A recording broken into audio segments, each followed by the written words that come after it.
atau materinya, kalian harus aktif bertanya. Itu ya. Pegang ya dari awal. Aku udah mastiin kalian harus ada bertanya. Jangan disia-siain kesempatan ini. Oke, langsung aja karena aku lihat udah nggak sabar lagi ya. Dari tadi kayaknya kakak ini banyak kali curcolnya. Oke, kita langsung aja ke pemateri yang pertama. Ada Kak Tegar Nur Hidayat. Halo Kak Tegar. Mungkin boleh langsung di-share izin ya, untuk isinya. Oke, ini dia Kak Tegar. Nah, teman-teman tadi aku udah bilang nih, Kak Tegar itu kan mahasiswa teknik mesin dan biosistem Fateta di IPB. Nah, kalian bisa lihat dari CV Kak Tegar, selain menjadi penerima beasiswa, Kak Tegar juga aktif di berbagai organisasi dan mempunyai pengalaman profesional juga. Kalian bisa lihat dan memiliki beberapa achievement ya, berbagai achieve. Kalian bisa lihat dari CV Kak Tegar yang di-share saat ini. Oke, itu dia untuk CV-nya.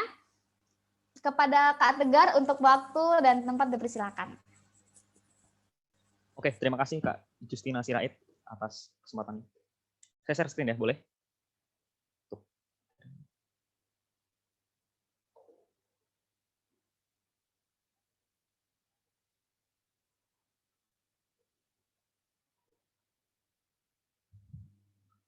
Oke, apakah sudah terlihat, Justina? Mau Sudah, dibantu? Kak. Oke, Sudah. boleh dimulai ya? Boleh, Kak. Oke, Assalamualaikum warahmatullahi wabarakatuh, teman-teman sekalian. Selamat pagi semuanya. Ya, walaupun udah siang, mudah-mudahan semangatnya masih sama seperti di pagi hari ya, masih fresh gitu, dan kita siap berdiskusi. Seperti yang sudah dijelaskan tadi, tagline-nya adalah perjuanganku meraih beasiswa S1, teman-teman sekalian. Oke, tadi mungkin sudah diperkenalkan oleh Kak Justina, profil saya.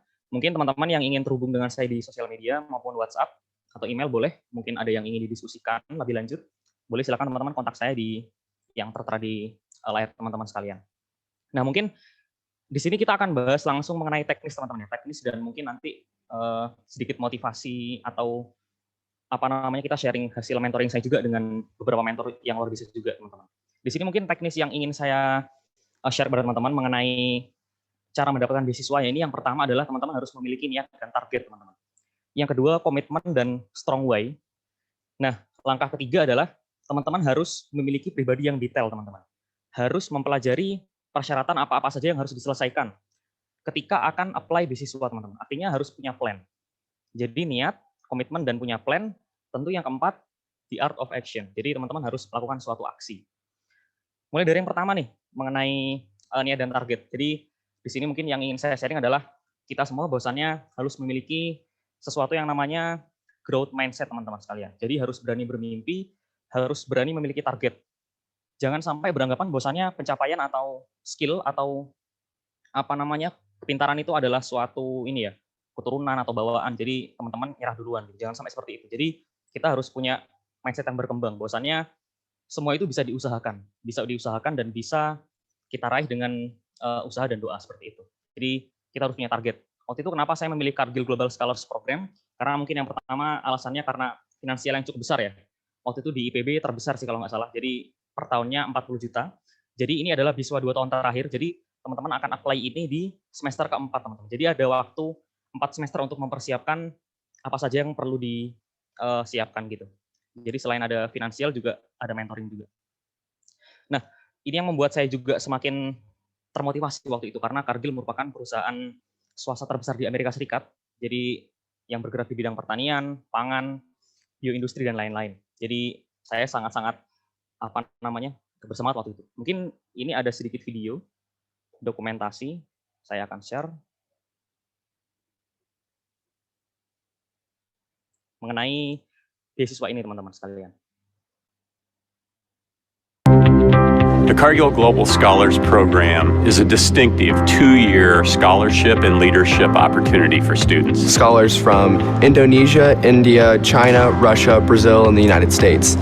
And I've gotten to interact with all of them, get a taste of their culture. We get a lot of opportunity to have a knowledge from the other country, and I really love it. This week has been very professional, and the exposure that I've got has been really enriching. Our students get some mentorship, they get some coaching, run by senior leaders in Cargill, and we really try to create a great program for both the student and for Cargill. I also want to be part of a company like Cargill because I want to work globally, and I want that my job make difference in people's lives. The mentorship program actually helped me get a much more holistic and all-rounded experience. The scholars can become a fantastic pool of talent. We get the opportunity to get to know them. What we hope is that some of those students will get an opportunity to come and work at Cargill, but more importantly, we hope that we're able to grow leaders that can go out in this world and really make a difference. Oh, Mas Karois. He is now in HR Cargill Indonesia. Cargill is the largest unlisted company in the world, and here is the trading floor. And one dream job of mine is to working as a trader. I want to work in Cargill someday because this is a company which can give me an opportunities to improve myself. Cargill Global Scholars Program inspired me to be a better person, to really change the world, because I think we have the power to do that. I'm so glad to be Cargill Scholars.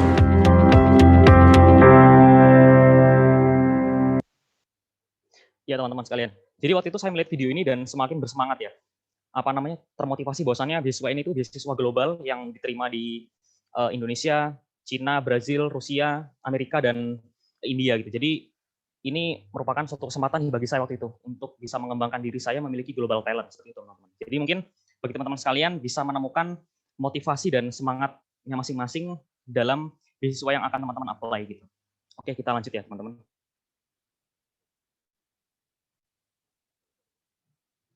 Oke, sudah terlihat lagi ya. Nah, setelah teman-teman menetapkan niat dan target untuk mau apply beasiswa apa, jadi selanjutnya mungkin langkah yang sangat penting juga yaitu membangun komitmen atau strong why teman-teman sekalian. Nah, di sini saya ada analogi sebuah mobil yang sedang berjalan di jalan yang berlumpur teman-teman. Nah, di sini ada clue-nya sigma F nih. Ini tentu bukan materi fisika SMA teman-teman ya. Di sini kita analogikan mobil ini sebagai diri kita teman-teman, sebagai diri kita. Gimana caranya supaya mobil ini atau diri kita ini bisa tetap berjalan konsisten, bisa tetap berjalan maju ya, walaupun ada gaya gesek, ada rintangan, atau ada gaya beban yang harus kita ampuh gitu. Jadi bagaimana caranya supaya kita bisa tetap konsisten untuk meraih beasiswa ini teman-teman. Nah di sini tentu gaya-gayanya kita analogikan sebagai barriers, kendala, mager mungkin ya, atau masalah. Ya ini sebagai gaya gesek atau gaya penghambat teman-teman. Nah supaya mobil ini tetap maju, tentu sigma F-nya harus positif teman-teman, harus lebih besar gaya dorongnya.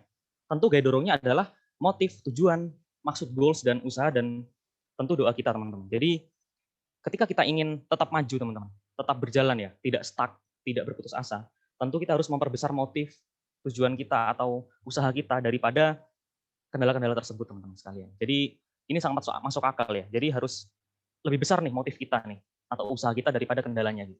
Supaya kita bisa tetap melangkah maju. Gitu. Nah, mungkin strong way kita harus kita perkuat. Jadi mengapa sih saya harus berprestasi? Prestasi tidak melulu mengenai perlombaan teman-teman, bisa melalui soft skill, organisasi, kepemimpinan, dan lain-lain. Jadi supaya teman-teman memiliki nilai tambah diri untuk melamar beasiswa. Jadi peluangnya semakin besar lah untuk diterima seperti itu. Nah, kita yang ketiga tadi ya, langkah ketiga adalah harus detail dan mengetahui persyaratan. Waktu itu ketika tingkat 1 2017 saya udah niatkan nih akan apply Cargill. Dan saya menyoroti 4 hal ini teman-teman, yang harus saya raih ketika ada di tingkat kedua, ketika saya akan apply. Jadi keempat ini belum saya miliki ketika di tingkat 1. Jadi saya ngelis persyaratan ini antara lain harus punya IPK yang bagus di semester ketiga. Kemudian beasiswa ini mensyaratkan appliers-nya itu harus aktif dalam kegiatan sosial serta menunjukkan potensi kepemimpinan, sertifikat prestasi dan pengalaman profesional, serta surat rekomendasi. Nah, surat rekomendasi ini kan kita harus memiliki rekam jejak yang baik ya. Waktu itu saya mikir di tingkat 1, akhirnya saya sempat buat CV, masih kosongan teman-teman, saya bingung nih. Wah ini kalau seperti ini di tingkat kedua, ini bakal kemungkinan besar saya tidak akan diterima gitu kan. Akhirnya saya berpikir sistematis, saya list apa saja yang perlu dipersiapkan, serta saya mempersiapkan strategi terbaik. Akhirnya waktu itu saya berpikir, gimana ya caranya supaya saya bisa berkontribusi di masyarakat, dalam sosial, terus punya potensi kepemimpinan, kemudian pengalaman profesional, serta prestasi, akhirnya bisa dapat surat rekomendasi. Waktu itu saya akhirnya memilih suatu metode atau cara, yaitu dengan cara membentuk tim project teman-teman. Tim project yang berinovasi tentang suatu gagasan untuk masyarakat. Jadi di situ saya dapat sekali dayung istilahnya 2-3 pulau terlampaui lah. Di situ saya menjadi ketua tim, artinya di situ saya bisa menunjukkan potensi kepemimpinan saya. Kemudian hasil gagasannya itu akan saya terapkan di masyarakat. Akan saya uji coba di masyarakat dan melihat responnya seperti apa dari masyarakat, serta tentu pengalaman profesional ya teman-teman dalam mengorganisir rancangan anggaran biaya, kemudian dalam pembuatan suatu produk gitu kan. Jadi di sini saya mengambil strategi itu. Akhirnya di tingkat ke-1 saya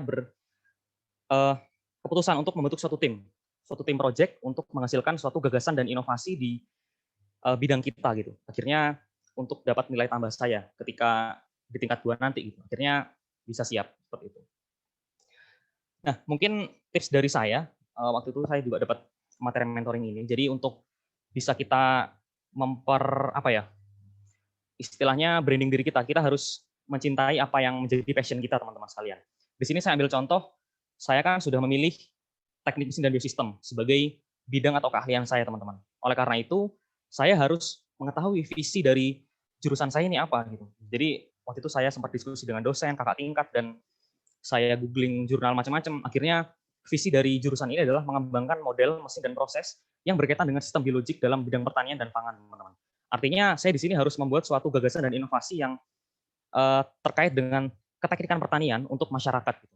Akhirnya saya bentuk suatu tim, saya mencari permasalahan atau survei lah istilahnya ya, survei dan diskusi dengan dosen pendamping dan istilahnya memutuskan suatu gagasan teman-teman sekalian atau inovasi. Nah, di tingkat pertama saya dengan tim dan kakak tingkat berhasil menorehkan suatu gagasan mengenai pembasmian hama serangga ya, hama serangga di pertanian gitu. Jadi waktu itu ada suatu permasalahan kelistrikan yang susah di suatu pertanian. Oleh karena itu saya dan tim berusaha memecahkan solusi ini dan saya berhasil menerapkan ini di masyarakat gitu teman-teman. Dan ini sekarang juga menjadi proyek penelitian adik kelas untuk terus dikembangkan. Nah kemudian yang ketika pada tingkat kedua saya dan tim juga dengan berusaha keras diskusi dengan dosen, kita bimbingan segala macam, terus istilahnya ada yang dikorbankan dari waktu, biaya dan lain-lain teman-teman sekalian. Akhirnya di tingkat kedua saya dan tim berhasil membuat suatu gagasan dalam bidang perkebunan, ya ini dalam bidang saya juga, ya ini membuat suatu alat bantu untuk mengambil buah-buah kelapa sawit teman-teman sekalian, untuk mempermudah masyarakat. Nah, di sini merupakan target saya teman-teman. Jadi target saya istilahnya sudah 80% tercapai karena saya sudah menjadi ketua tim, istilahnya menunjukkan potensi kepemimpinan, kemudian ke masyarakat saya juga sudah terjun kan. Setelah itu saya juga menunjukkan bahwasannya ada prestasi teman-teman, karena ini juga dikompetisikan seperti itu. Nah ini mungkin suatu contoh dari gagasan yang kami buat mengenai suatu alat di perkebunan yang untuk mempermudah pengambilan buah-buah sawit ini teman-teman sekalian. Nah di sini saya juga diterapkan di masyarakat, artinya masyarakat menerapkan secara langsung menggunakan alat kami dan sudah kami masukkan ke jurnal juga teman-teman sekalian. Ini proses saya di tingkat 1 sampai di tingkat kedua. Oleh karena itu saya juga dan tim waktu itu berhasil diliput oleh beberapa media nasional mengenai suatu gagasan dan inovasi ini. Ya di sini istilahnya sangat banyak yang membantu saya teman-teman, mulai dari teman-teman yang kompak, kemudian dosen yang sangat luar biasa, fasilitas kampus. Di sini saya tidak sendiri teman-teman. Jadi kita harus bisa membangun suatu tim yang sangat luar biasa ya, yang mampu mensupport kita gitu. Istilahnya kita ada di kampus nih, ada di kampus yang sudah memiliki berbagai macam fasilitas dan sarana, kita harus bisa memanfaatkan untuk bisa menjadikan suatu inovasi atau gagasan teman-teman. Gagasan untuk bisa kita menorehkan suatu manfaat bagi masyarakat. Nah, kemudian yang kedua juga era Brownsi ini, yang tadi saya juga merupakan inventornya, sudah diterapkan di masyarakat dan digunakan oleh beberapa kelompok masyarakat dan merasa terbantu teman-teman sekalian. Dan ini dokumentasi dari beberapa usaha saya untuk bisa mendapatkan nilai tambah ketika di tingkat kedua teman-teman sekalian. Antara lain saya memenangkan di Tanoto Student Research Award di 2018, kemudian di PIMNAS dengan teman-teman saya juga, kemudian ada juga dokumentasi mengenai aktif di kegiatan sosial masyarakat. Saya juga berniat dan melakukan aksi untuk ikut di kepanitiaan, kemudian waktu itu juga sempat diundang oleh Tanoto Student Research Awards untuk mempresentasikan gagasan kami yang sudah digunakan oleh masyarakat teman-teman sekalian. Nah ini tim yang membantu saya dan bekerja keras bersama saya. Dan akhirnya teman-teman, rencana saya di tingkat kedua ketika akan apply beasiswa itu sudah tercapai 90% teman-teman sekalian. Artinya dari organisasi profesional, dari kepanitiaan, serta achievement, kemudian potensi kepemimpinan serta masyarakat dan sosial itu sudah saya tunjukkan teman-teman. akhirnya waktu itu saya dengan percaya diri mengajukan CV ini untuk saya ajukan ke Kargil. Nah, ini dia. Jadi ini yang terjadi ketika saya di tingkat kedua, teman-teman. Jadi sudah centang semua lah istilahnya. Jadi saya siap apply beasiswa. Jadi harus punya plan dan aksi yang nyata, teman-teman. Nah, ini ada salah satu langkahnya. Kemudian saya apply dan meminta surat rekomendasi dari kepala jurusan. Alhamdulillah kan waktu itu saya juga sudah mencetak track record yang cukup baik lah ya bersama tim saya. Akhirnya diberikan surat rekomendasi untuk apply beasiswa ini oleh kepala jurusan, teman-teman. Dan oleh karena itu saya lolos tahap pertama, alhamdulillah. Jadi ada 20 se-Indonesia yang diambil untuk wawancara di Hotel Fairmont Jakarta. Waktu itu saya diwawancarai mengenai kepemimpinan, kemudian tentang diri masing-masing, serta berbagai hal mengenai diri kita lah untuk diketahui oleh pemberi beasiswa ini. Akhirnya dengan percaya diri saya sampaikan apa adanya, menjadi diri sendiri dan jujur tentunya ya teman-teman dalam wawancara, serta percaya diri. Dan uniknya wawancara Kargil ini bahasa Inggris ya, jadi kita juga harus melatih skill bahasa Inggris kita gitu untuk diwawancarai oleh panelisnya. Seperti itu. Dan seperti yang telah ditargetkan, puji syukur alhamdulillah, dan saya sangat bersyukur pada Tuhan Yang Maha Esa, akhirnya pada 2019 saya dinobatkan sebagai atau apa ya istilahnya berhasil mendapatkan Kargil Global Scholars Program. Ya ini saya juga tidak menyangka bisa mendapatkan beasiswa ini, padahal dulu saya hanya bermimpi, teman-teman, wah ini kayaknya sulit banget karena beasiswa internasional gitu kan. Waktu itu saya juga belum punya apa-apa kan. Akhirnya dengan segala usaha dan bantuan teman-teman, bantuan dosen, bantuan orang tua juga, akhirnya saya berhasil mendapatkan beasiswa ini dengan segala macam strategi yang telah saya siapkan, teman-teman. Dan Kargil ini manfaatnya sangat banyak, teman-teman sekalian ya, karena penerima manfaatnya tidak hanya dari Indonesia. Jadi per negara diambil 10 terbaik, teman-teman. Jadi di Indonesia ada 10 orang, di Rusia, terus di United States, India, China, dan Brazil itu ada 10 orang. Jadi masing-masing ada 10 dan 60 orang penerima beasiswa ini tiap tahunnya, teman-teman. Nah, kegiatan dari beasiswa ini antara lain ada in-country seminar di Hotel Fairmont Jakarta. Ini untuk membangun potensi kepemimpinan kita. Jadi setting expectation lah istilahnya. Atau kita dilatih untuk menjadi pemimpin, kita dilatih untuk mensiasati kekurangan kita. Kita diberikan tes gratis MBTI yang oleh langsung pusatnya di Amerika. Kita dites langsung di sana. Kemudian kita dikasih saran mengenai diri kita ini seperti apa seharusnya untuk menyikapi kekurangan, bagaimana berkomunikasi dengan orang lain dan lain-lain. Dan kita di sini juga diajari untuk saling bekerja sama dan kooperatif dalam menjalankan suatu usaha profesional. Kemudian di mentoring program kita juga dipertemukan dengan Kargil Leaders di Indonesia yang banyak membahas mengenai dunia profesional, bagaimana etika bekerja, kemudian bagaimana etos kerja itu, serta bagaimana pentingnya moral value dalam bekerja, teman-teman sekalian. Kemudian kita juga diajak untuk plan visit di industrial site di Tangerang. Kita di sini juga dibina dan dibimbing bagaimana proses-proses di industri, teman-teman. Kemudian bagaimana dunia kerja itu, saham seperti apa, dan lain-lain. Ada juga benefit dari beasiswa ini tuh terkait dengan penerima manfaat yang tidak hanya dari Indonesia. Kita ada country connection dengan negara lain. Kita banyak membahas tentang dunia kerja, kemudian perkuliahan, motivasi, dan lain-lain. Kita di sini bisa sharing dengan Rusia, India, Cina, Amerika, dan itu sangat menarik, teman-teman ya, karena keterbatasan bahasa, serta kita juga bisa melatih kemampuan bahasa Inggris kita dengan interaksi dengan orang-orang luar yang memiliki budaya baru, cara berkomunikasi yang unik, dan lain-lain gitu, teman-teman. Jadi di sini saya mendapatkan sangat banyak pelajaran yang sangat berharga untuk memiliki sebuah global talent gitu. Dan yang spesial lagi dari Kargil ini juga ada suatu mentoring program di mana mentor global saya adalah seorang HR di Amerika dari Kargil juga yang bernama Mr. Paul. Di sini saya tiap bulan ada mentoring. Di sini saya juga secara tidak sengaja untuk tetap dilatih menggunakan bahasa Inggris ya, karena kita mentoring tatap muka dan menggunakan bahasa Inggris. Di sini saya juga banyak membahas mengenai dunia kerja, membahas tentang bagaimana itu kepemimpinan, bagaimana berkomunikasi dengan orang lain, serta hal-hal baik lainnya, teman-teman, yang mentor saya berikan, supaya orang-orang seperti saya ini bisa memiliki suatu pemikiran yang berkembang dan punya semangat untuk bermanfaat seperti itu. Dan yang bagus juga, program dari Kargil juga ada Global Leadership Seminar yang akan dilaksanakan di USA pada tahun kedua penerima beasiswa ini. Jadi Global Leadership Seminar ini tentunya sesuai dengan tagline-nya, ini Global Leadership, yakni melatih menjadi suatu pemimpin dan bagaimana memiliki suatu skills atau kemampuan untuk berkomunikasi dan memiliki kemampuan dalam menyiasati kondisi global, teman-teman sekalian. Jadi sangat banyak manfaatnya. Dan pada tahun ini karena kebetulan pandemi, akhirnya keberangkatan kami ke USA akan dipending di 2021, teman-teman. Sangat banyak pengalaman yang akan didapatkan dari program beasiswa ini. Dan beasiswa ini juga secara tidak langsung membantu saya untuk terus berprestasi dan terus bermanfaat tentunya. Ya, ini antara lain seperti yang sudah ada pada gambar ini. Kemudian dengan bimbingan mentor saya juga, akhirnya alat air bronze yang tadi saya terapkan di masyarakat di perkebunan kelapa sawit akhirnya mendapatkan paten sederhana. Akhirnya dengan bimbingan beliau kami diarahkan dengan tim ahli, kemudian dilakukan beberapa revisi dan suatu pengembangan produk karena hasil mentoring akhirnya bisa didapatkan paten, teman-teman. Dan tentunya pesan dari Cargill juga harus melakukan implementasi dan keberlanjutan yang bermanfaat bagi masyarakat supaya kita tuh memberikan suatu gagasan yang bermanfaat walaupun sederhana, teman-teman. Jadi gagasan itu tidak harus kompleks, tidak harus canggih, yang penting bisa menyelesaikan permasalahan dan solutif. Itu yang paling utama.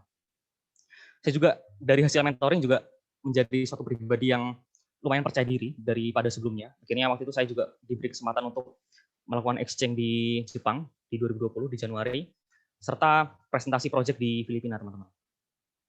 Nah, mungkin sekian dari saya pemaparannya. Mungkin apabila ada kekurangan mohon dimaafkan, nanti kita lanjut di sesi tanya jawab.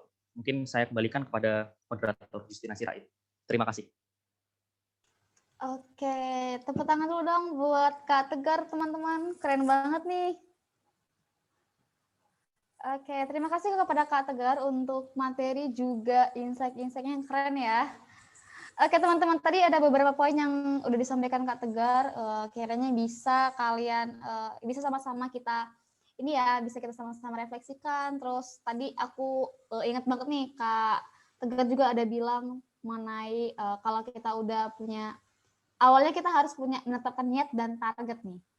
Nggak hanya plan, tapi juga dibarengi dengan aksi. Nah, tadi kita sama-sama saksikan ya, Kak Tegar dari awal untuk menetapkan target mendapatkan beasiswa, terus perjuangan-perjuangannya untuk mengikuti lomba, membuat proyek yang berimpact pada masyarakat, dan lain-lain. Pokoknya keren banget. Nanti di sesi tanya jawab bakal kita maksimalin, jadi aku harap kalian nanti boleh tuh korek-korek gitu ya, untuk ilmu-ilmu dari Kak Tegarnya. Banyak nih, karena beliau juga merupakan mahasiswa berprestasi IPB loh. Wah, jarang-jarang nih ketemu langsung. Walaupun dari virtual ya, tapi nanti kalian harus maksimalin. Oke? Itu dia dari Kak Tegar. Kita langsung masuk ke narasumber yang kedua, yang selanjutnya. Oke, di sini ada Kak Anisha Nurpasa. Oke, jadi Kak Anissa ini merupakan mahasiswa teknik kimia Universitas Diponegoro dan juga sebagai salah satu penerima beasiswa Jarum Plus Scholarship di 2019. Nah, selain sebagai penerima beasiswa, teman-teman bisa lihat juga di CV yang sudah dilampirkan di sini ada beberapa achievement ya, baik dari skala nasional maupun internasional, juga aktif di organisasi. Oke, ini dia untuk CV-nya, teman-teman bisa baca. Nah, ada juga experience seperti exchange students, misal analyze intern, dan lain-lain. Jadi tanpa berlama-lama lagi, langsung aja kita panggil ya orangnya biar kita tahu nih background atau dari di balik CV ini apa aja sih gitu. Boleh langsung aja kepada Kak Anisha untuk waktu dan tempat dipersilakan.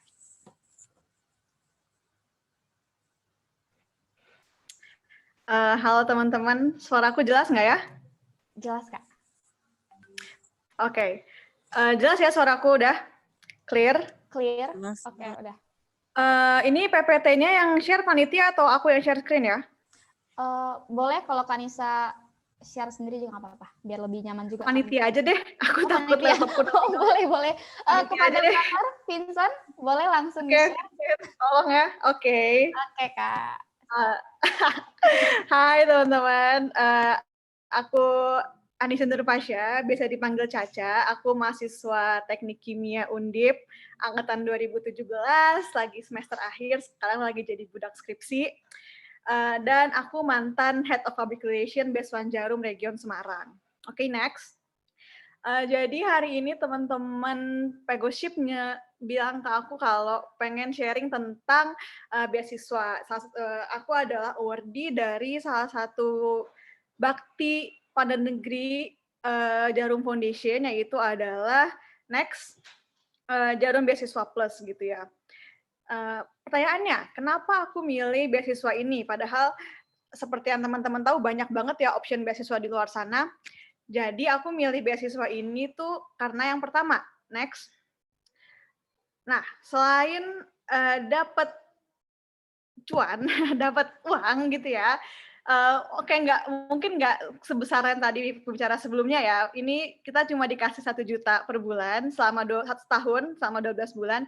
Jadi total teman-teman bakal dikasih 12 juta. Tapi yang jadi highlight di sini adalah teman-teman juga akan dapat pelatihan soft skill. Apa aja sih pelatihan soft skill-nya? Next.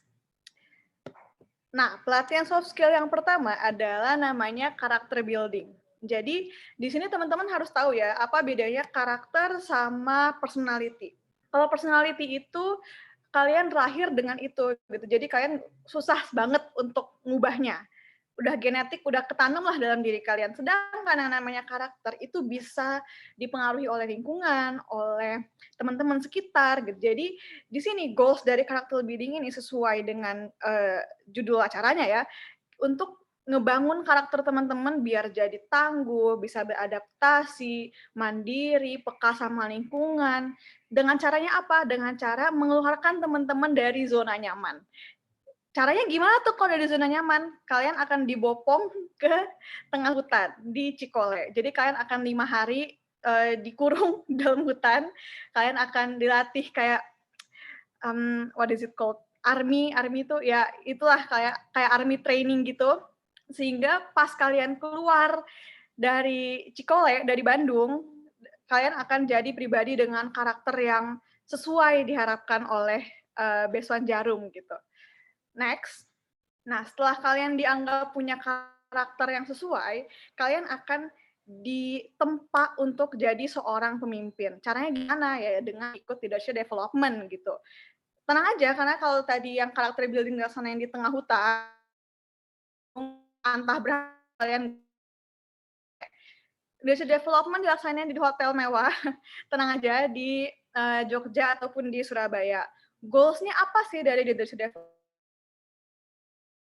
At least untuk diri kalian sendiri gitu. Di sini kalian akan diajarin gimana caranya influence orang lain, gimana caranya cara berinteraksi sama orang, bahkan di sini kalian akan acting atau kalian akan dilatih sebagaimana staf ahli kementerian gitu. Jadi kalian akan dilatih banget deh untuk jadi seorang pemimpin gitu. Next, setelah kalian dianggap sudah menjadi pemimpin, next.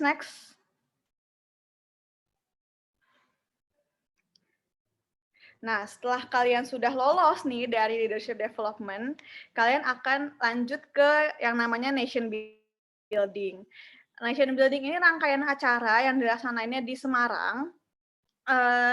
Rangkaiannya banyak, ada yang dari talk show, ada juga pertunjukan atau show, ada cultural visit ke Kudus, kalian ngeliat gimana produksi dari PT Jarum itu sendiri. Nah, di sini tujuan utama dari nation building adalah untuk menumbuhkan nasionalisme dari teman-teman gitu. Jadi untuk mengingatkan lagi kalau sehebat apapun teman-teman, sekeren apapun teman-teman, ujung-ujungnya kalian harus tetap berbakti sama negara gitu ya. Jadi diingetin lagi nih lewat acara nation building ini. Dan dapat bonusnya nih dari nation building adalah teman-teman biasanya di akhir acara dapat special guest star gitu. Kalau tahun-tahun lalu kadang-kadang The Changcuters, kadang hi-fi, jadi istilahnya kayak closing lah, kayak hadiah penutup nih dari Besuan Jarum, dikasih konser gratis gitu. Oh anyway, disclaimer sedikit, kalau semua acara yang diadakan oleh Jarum Beasiswa Plus, dari mulai sandang, pangan, papan, baju, makan, koper, buku, flash disk, tempat tinggal, semuanya di-provide oleh Jarum Foundation ya. Jadi sampai ke tiket, maksudnya tiket kalian pesawat, bolak-balik, itu semua di-handle oleh Jarum Foundation. Jadi kalian keluar uangnya 0 rupiah. Next. Nah, tadi aku udah ceritakan kalau di leadership development itu kalian diajarin caranya nulis dengan baik gitu ya. Nah, outputnya adalah teman-teman diharapkan bisa berpikir kritis tentang suatu masalah, mikirin solusinya apa, dan dituangkan dalam bentuk tulisan gitu. Makanya Jarum Foundation ngadain yang namanya competition challenge yang terdiri dari 2, yaitu writing competition dan vlog competition. Kalau teman-teman tahu ini mirip sama lomba karya tulis ilmiah gitulah ya. Tapi skalanya untuk internal Beasiswa Jarum dan hadiahnya 20 juta gitu. Jadi scale-nya agak di-up sedikit. Selain itu juga ada vlog competition di mana ya teman-teman bikin vlog terus dilombain gitu. Intinya kayak gitulah ya. Next. Nah, untuk teman-teman yang mau keluar negeri juga bisa banget nih. Ada program yang namanya International Exposure, di mana 10 orang terbaik dari Beasiswa Jarum Batch itu akan dikirim ke luar negeri sebagai delegasi Jarum Foundation untuk mengikuti model United Nations. Ini semua dari mulai training sampai segala-galanya di-provide oleh Jarum Foundation. Jadi teman-teman tinggal bawa badan aja, terus diterbangin, terus ikut United Nations MUN gitu ya. Kalau tahun lalu pernah ke Jepang, ke Netherlands, ke Sydney, Australia, Singapura, banyak lah ya pokoknya. Jadi untuk teman-teman yang punya mimpi ini pengen keluar negeri dibayarin, bisa banget nih ikut ini. Next.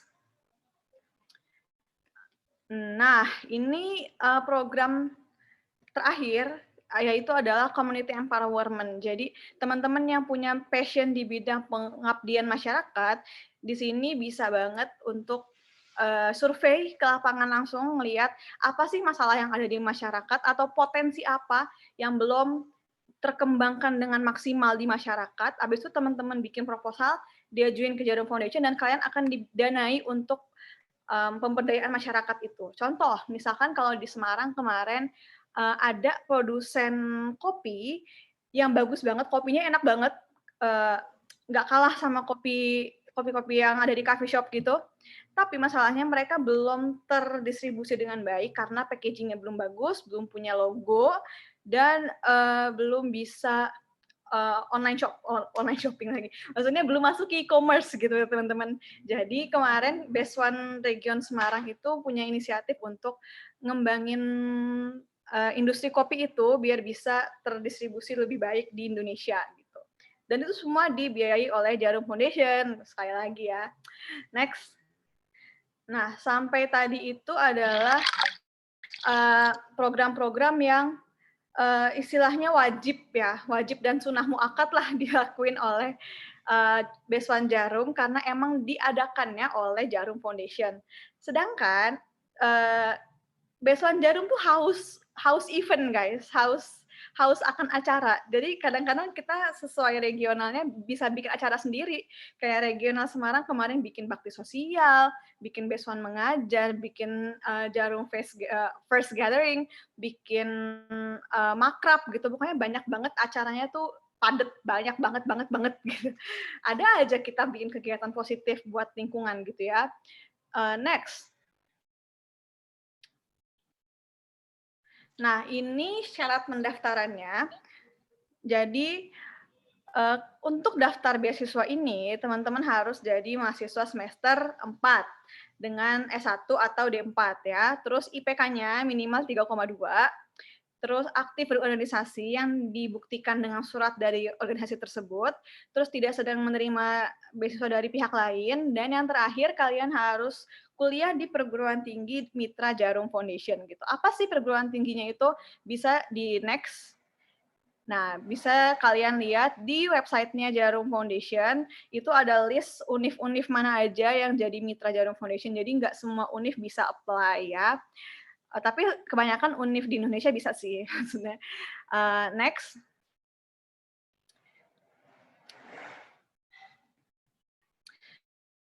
Nah, ini alur seleksinya. Jadi pertama teman-teman ngumpulin berkas dan daftar online, of course, sama aja ya kayak beasiswa lain.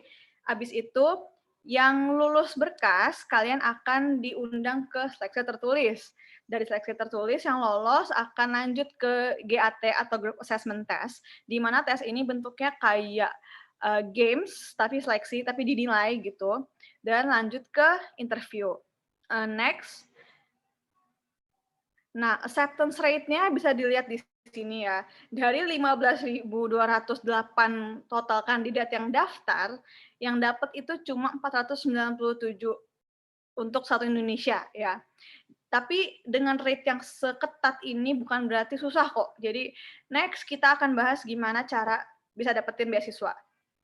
Oh ya, anyway, semua info yang tadi aku omongin bisa kalian akses di website-nya Jarum atau di IG-nya Beasiswa Semarang. Semuanya udah aku share di situ. Next.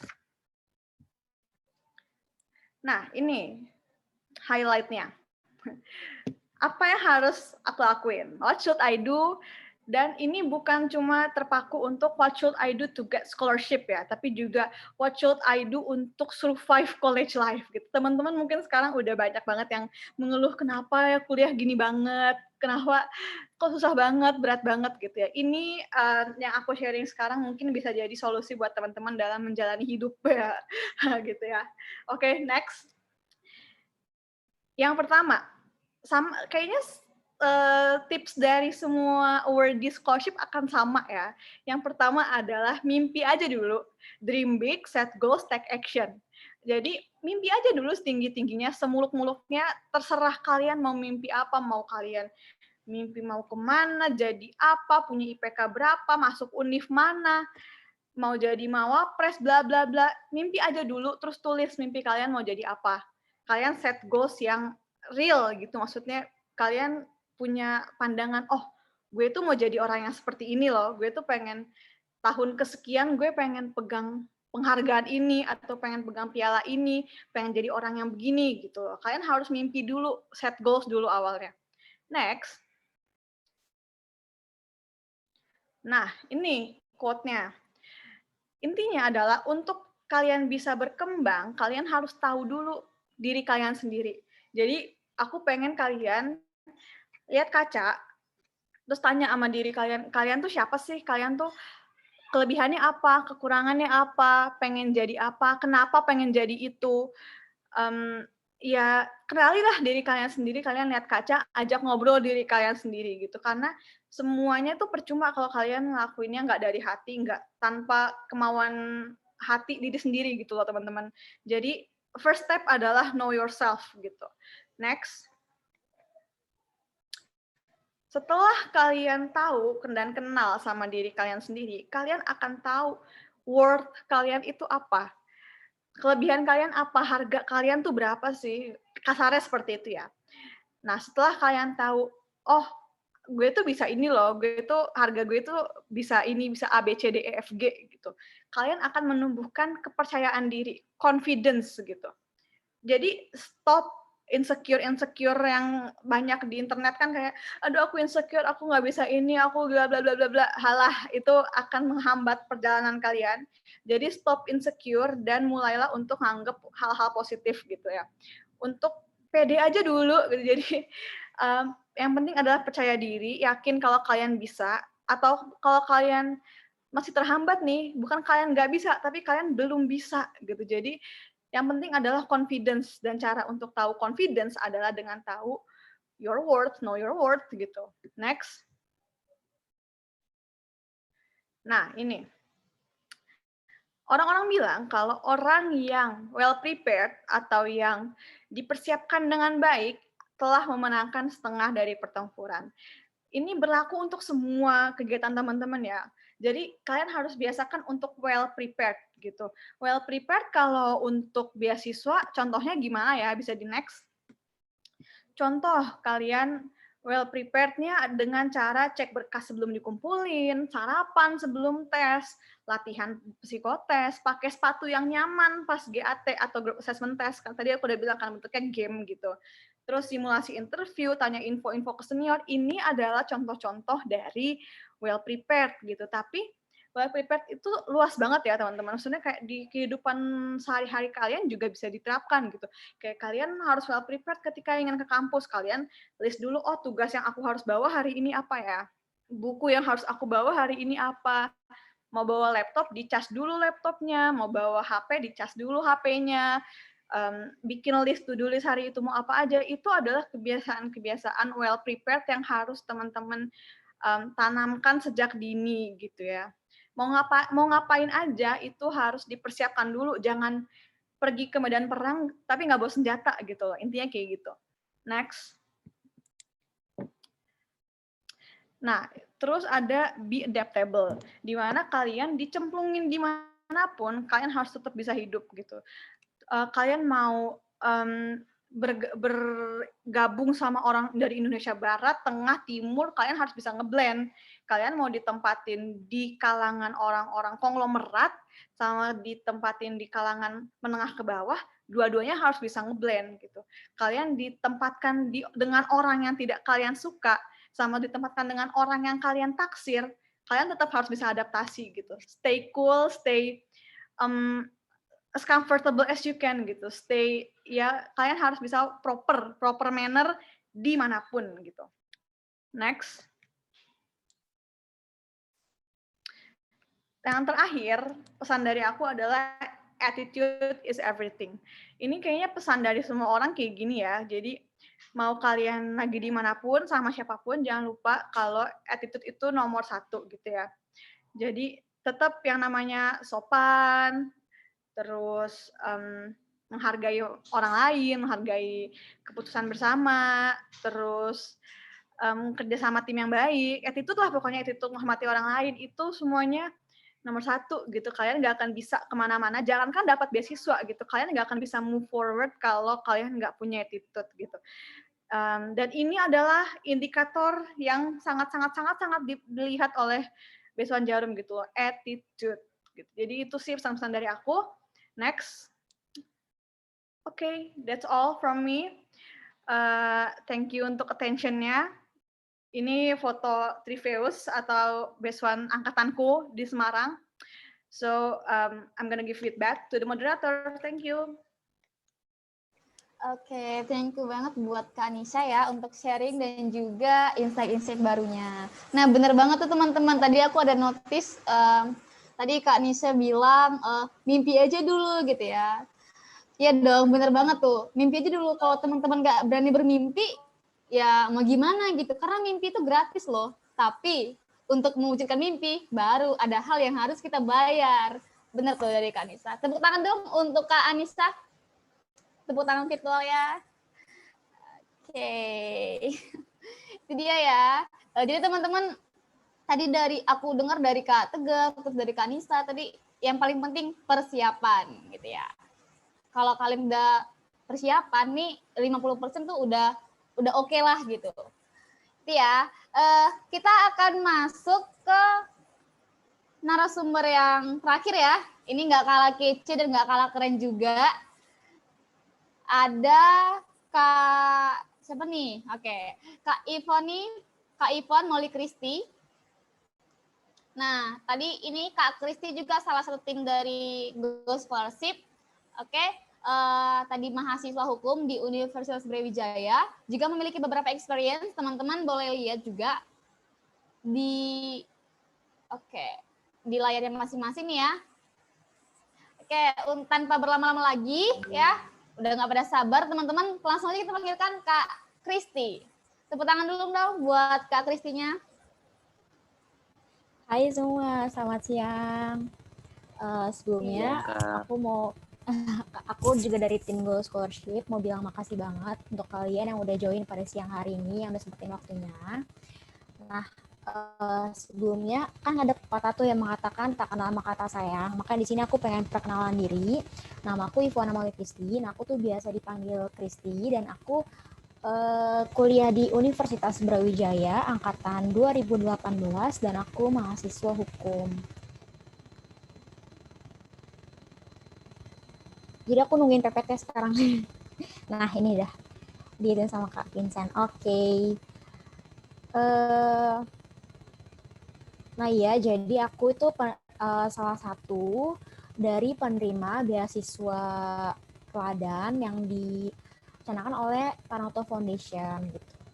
Jadi PPT ini mengenai secara umum tentang apa sih beasiswa teladan itu gitu loh.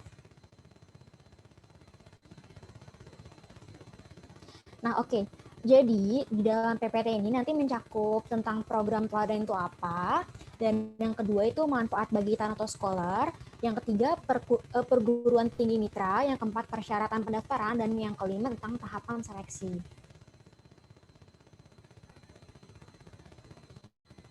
Boleh di next, Kak?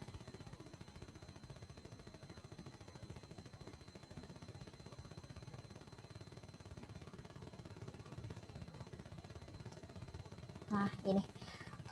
Teladan adalah inisiatif Tanoto Foundation dalam bentuk program pengembangan kepemimpinan untuk melahirkan generasi muda Indonesia sebagai pemimpin masa depan yang bertanggung jawab. Dan dalam program ini, Tanoto Foundation memberikan berbagai pelatihan kepemimpinan dan beasiswa kepada peserta program. Jadi di sini aku pengen jelasin untuk yang kesekian kali tadi udah aku sebutin. Jadi beasiswa teladan ini bukan beasiswa prestasi, jadi untuk kalian yang merasa minder, aku juga gitu kan, jadi merasa kayak kurang pinter nggak apa-apa, karena teladan ini sebenarnya mencari calon-calon pemimpin. Jadi kalau misalkan kalian nanti ada bibit-bibit menjadi pemimpin, kalian boleh banget daftar teladan gitu. Jadi siapapun bisa daftar, mau kalian pinter, mau kalian merasa nggak pintar, asalkan kalian bisa menjadi teladan, menjadi seorang pemimpin gitu. Nah, target teladan adalah membentuk pemimpin masa depan yang secara terus-menerus akan memberikan dampak positif bagi komunitas di mana mereka tinggal dan bekerja. Sasaran program teladan adalah mahasiswa atau mahasiswi program sarjana S1 reguler semester pertama dari perguruan tinggi Mitra Tanoto Foundation yang memiliki prestasi dan potensi menjadi pemimpin yang cakap, unggul, dan bertanggung jawab. Jadi di sini aku pengen jelasin kalau program teladan itu dimulai dari kalian semester 1 untuk maba mahasiswa baru. Jadi nanti persyaratan pertamanya itu sudah kalian persiapkan dari SMA. Nah, kalau aku waktu itu persyaratan berkasnya itu yang pertama, tahap pertama itu rapot kelas 3 SMA semester 1 dan 2 dan nilai UTBK dan nilai UN itu.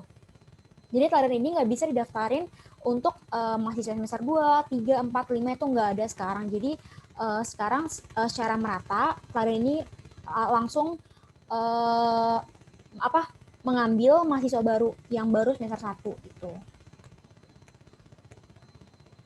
Nah, ini aku pengen jelasin manfaat bagi Tanoto Scholars. Nah, yang pertama ada manfaat keuangan, yaitu biaya kuliah yang dibayarkan penuh hingga semester 8, juga tunjangan per bulannya. Terus yang B, dukungan untuk pengembangan kepemimpinan. Yang satu tuh ada program dasar, ada building block, terus ada program lanjutan, building block 2, 3, program persiapan karir, building block 3, dan 4, acara kelulusan, 5, dukungan karir dan kepemimpinan bagi alumni. Yang C itu ada dukungan untuk kegiatan pengayaan program pengembangan kepemimpinan. Yang pertama itu Tanoto Scholars Association, yang kedua Tanoto Scholars Gathering, yang keempat Tanoto Student Research Award, yang empat Pay It Forward, yang kelima internship, yang enam sponsorship, yang tujuh Global Experience Program. Nah, jadi aku pengen jelasin aja apa aja manfaat yang aku terima. Jadi tuh sampai detik ini aku menerima itu tadi yang tunjangan per bulan itu, sama UKT aku dibayarkan oleh Tanoto dari semester 2 hingga semester 8 hingga secara penuh gitu. Jadi Tanoto itu udah secara langsung bekerja sama universitas aku, jadi UKT ku tuh langsung dibayarin langsung sama Tanoto gitu. Sama setiap bulan tuh aku menerima 850.000 sebagai uang tunjangan per bulan itu. Itu nanya aku pengen jelasin roadmap-nya. Jadi yang paling di tengah-tengah itu yang Tanoto Scholar. Jadi kalau misalkan kita udah keterima beasiswa teladan ini, kita otomatis mempunyai organisasi di perguruan tinggi masing-masing. Nah, misalkan kayak aku nih, aku dari Universitas Brawijaya. Nah, otomatis aku itu masuk Tanoto Scholars Association Universitas Brawijaya gitu. Nah, ini selanjutnya yang kayak TSG. TSG itu kayak nanti ada acara di mana kalian tuh ketemu sama Tanto Scholars dari berbagai universitas yang mitra yang bekerja sama gitu. Itu biasanya sih di Riau. Cuma kemarin kan karena ada pandemik, karena jadi angkatan aku itu TSG-nya secara online. Terus ada TSRA, ada internship, ada sponsorship. Nah, sponsorship ini aku pengen jelasin. Jadi kalian bisa mengajukan sponsor kalau kalian ikut lomba, misalkan kayak nasional atau ajang internasional, bisa mengajukan sponsor ke Tanoto, nanti Tanoto membantu biayanya gitu. Terus pay it forward ini semacam apa ya? Kontribusi kita dari ke masyarakat melalui Tanoto Scholars Association di universitas masing-masing. Kayak aku TSAUB itu misalkan kemarin udah ke daerah Malang yang bagian pelosoknya, kita ngajar di situ bang gitu. Itu pay it forward. Sama ada Global Experience Program, ini kesempatan buat Tanoto Scholar untuk keluar negeri dan dibayarkan secara penuh oleh Tanoto. Jadi di sana kita belajar bersama-sama kayak dalam jangka waktu 2 minggu sampai sebulan gitu. Tapi itu juga ada syarat-syarat tertentunya gitu.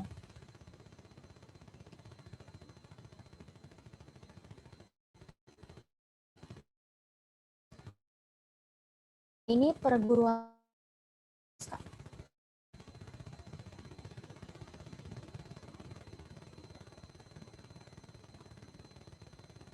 Nah ini, jadi nanti, jadi Tanoto Foundation itu bekerja sama IPD, UNAN, UB, Undip, UGM, UI, UNRI, sama UNSU. Jadi kalian yang masih SMA pengen banget daftar di universitas ini, jadi nanti kalian ada kesempatan buat ikut program teladan ini gitu.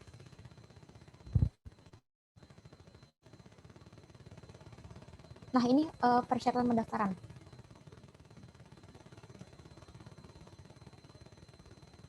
Yang pertama, udah pasti warga negara Indonesia.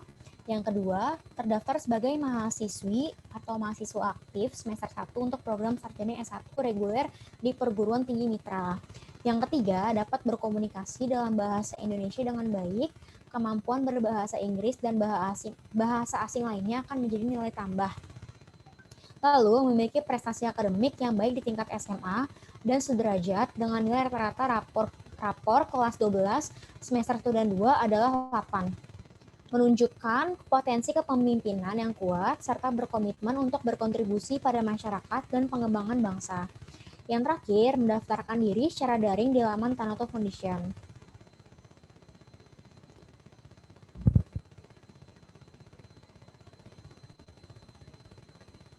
Nah, ini tahapan seleksinya. Nah, teman-teman ini disclaimer aja, kalau ini PPT-nya itu untuk pendaftar Tanoto yang tahun 2020. Kak, boleh di next gak?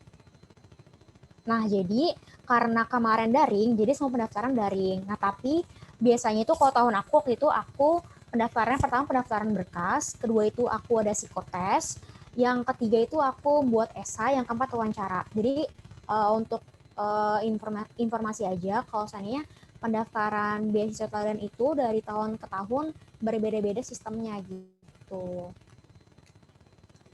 Udah sih gitu aja, nanti kalau ada yang mau tanya-tanya lagi bisa langsung di kolom chat atau langsung open mic aja. Aku kembali ke moderator ya. Makasih. Oke, thank you banget nih buat Kak Kristi untuk sharingnya ya mengenai beasiswa teladan dari Tanoto Foundation. Nah itu dia teman-teman untuk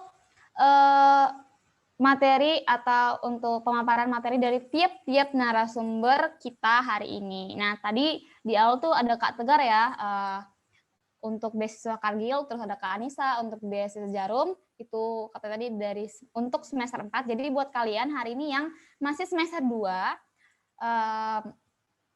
atau mungkin mau semester 4, kan pergantian nih sekarang ya, mau ke semester 4, kalian bisa banget untuk persiapkan diri ya saat ini untuk mendaftar di beasiswa Jarum. Karena itu tadi udah disampaikan dengan lengkap sama Kak Anissa mengenai benefit yang akan kalian dapatkan. Juga tadi untuk khusus di beasiswa Tanoto Foundation yang untuk teladan itu khusus untuk teman-teman saat ini yang sedang di jenjang SMA ini ya, khususnya untuk anak-anak kelas 3. Kita juga ada nih selain untuk program Pegoship Batch 1 itu selain mahasiswa tingkat 1 juga ada anak-anak SMA gitu. Jadi buat kalian yang tadi nih udah disampaikan sama Kak Kristi ya, ada 9 mitra Tanuto yang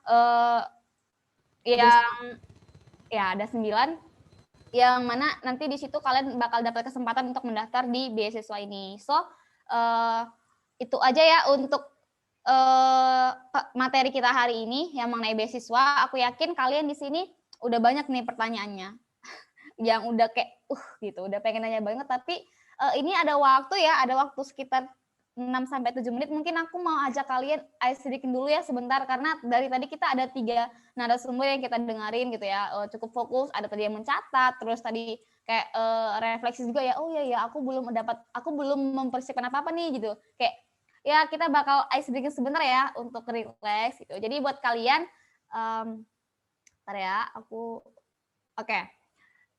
Boleh dong untuk teman-teman biar aku tahu nih kalian ini kan kameranya pada off nih semua nih. Aku coba boleh on cam atau kasih reaction biar aku tahu kalian itu sekarang masih ngikutin acara ini gitu.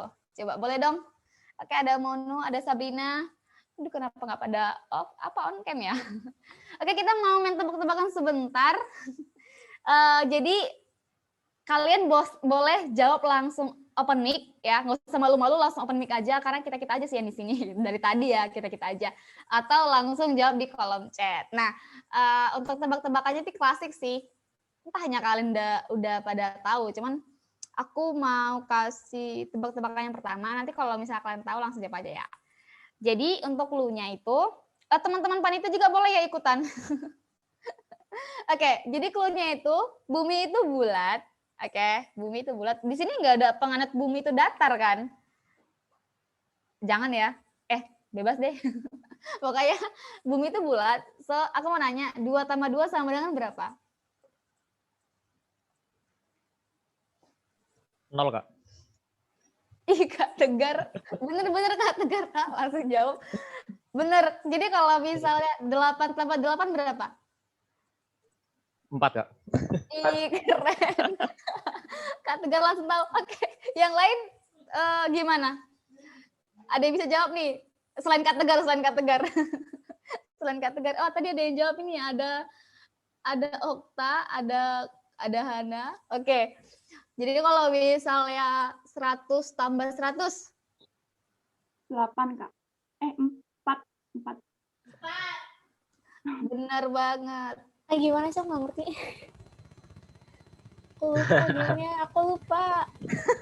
Oke, di sini yang udah tahu clue-nya itu ada Kak Tegar, terus ada Kak Hana, sama ada Okta nih. Cakep banget. Atau aku coba lagi deh. Kalau misalnya 6 tambah 1 berapa? 1. 6 tambah 1? 1, Kak. Oke, 1 dari Okta. Dari yang lain? Gale berapa, Gale? 1. Oke. Ada yang mau coba nggak? Selain tadi ada Hana, ada Gale, ada Okta. Okta ini kayaknya udah pro banget. Masih bingung. Kristi masih bingung. Oh, Kristi masih bingung. Berapa lagi ya? Mungkin 6 tambah 8. Jangan kerjain aku. 6 tambah 8. Kalau matematika yang benar sih 14 ya. Kalau matematika yang benar. Matematika aku mohon maaf gak ngerti. Alias lupa. Aku tuh pernah ingat, cuma aku lupa. Daripada kepikiran. Aduh, gimana nih teman-teman yang lain selain tadi Okta ya, Okta sama Hana sama Gale, gimana? Monsa, konsepnya bagaimana, Kak? Oke, mungkin Kak Tegar nih boleh nih langsung kasih tahu nih, Kak. Clue-nya, langsung kasih tahu nih. Ini rahasianya apa nih? Kok bisa sih 100 tambah 100 sama dengan 4 gitu? Padahal 100 sama 100 kan 200 gitu. Boleh nih, Kak Tegar. Iya, terima kasih Justina. Tadi kan clue-nya kan bumi itu bulat, teman-teman. Nah, angka itu kan ada bagian nolnya, kayak misalnya 6. 6 kan ada bulatnya tuh. Itu dianggap sebagai 1. Makanya kenapa 6 tambah 1 itu hasilnya 1. 1 kan dia nggak ada bagian yang bulatnya kan. Terus tadi 100. 100 itu ada yang bagian bulatnya ada 2. 0 sama 0.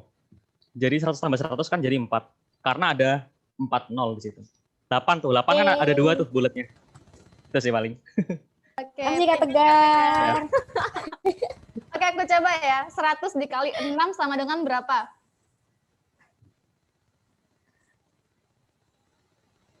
Dua. Bener. Kali kan? Gali udah ini. 100 dikali 6. Ya teman-teman yang lain dong. Apa, dijawab aja di kolom chatnya. 2. Yang lain. Mungkin Putri, ada Restina juga, ada Suci, ada Nadia. Oh, Restina ada 2, bener banget nih 2. Oke, udah paham lah ya. Udah dikasih tadi contekannya sama Kak Tegar. Contekan, bukan contekan, rahasianya. Oke.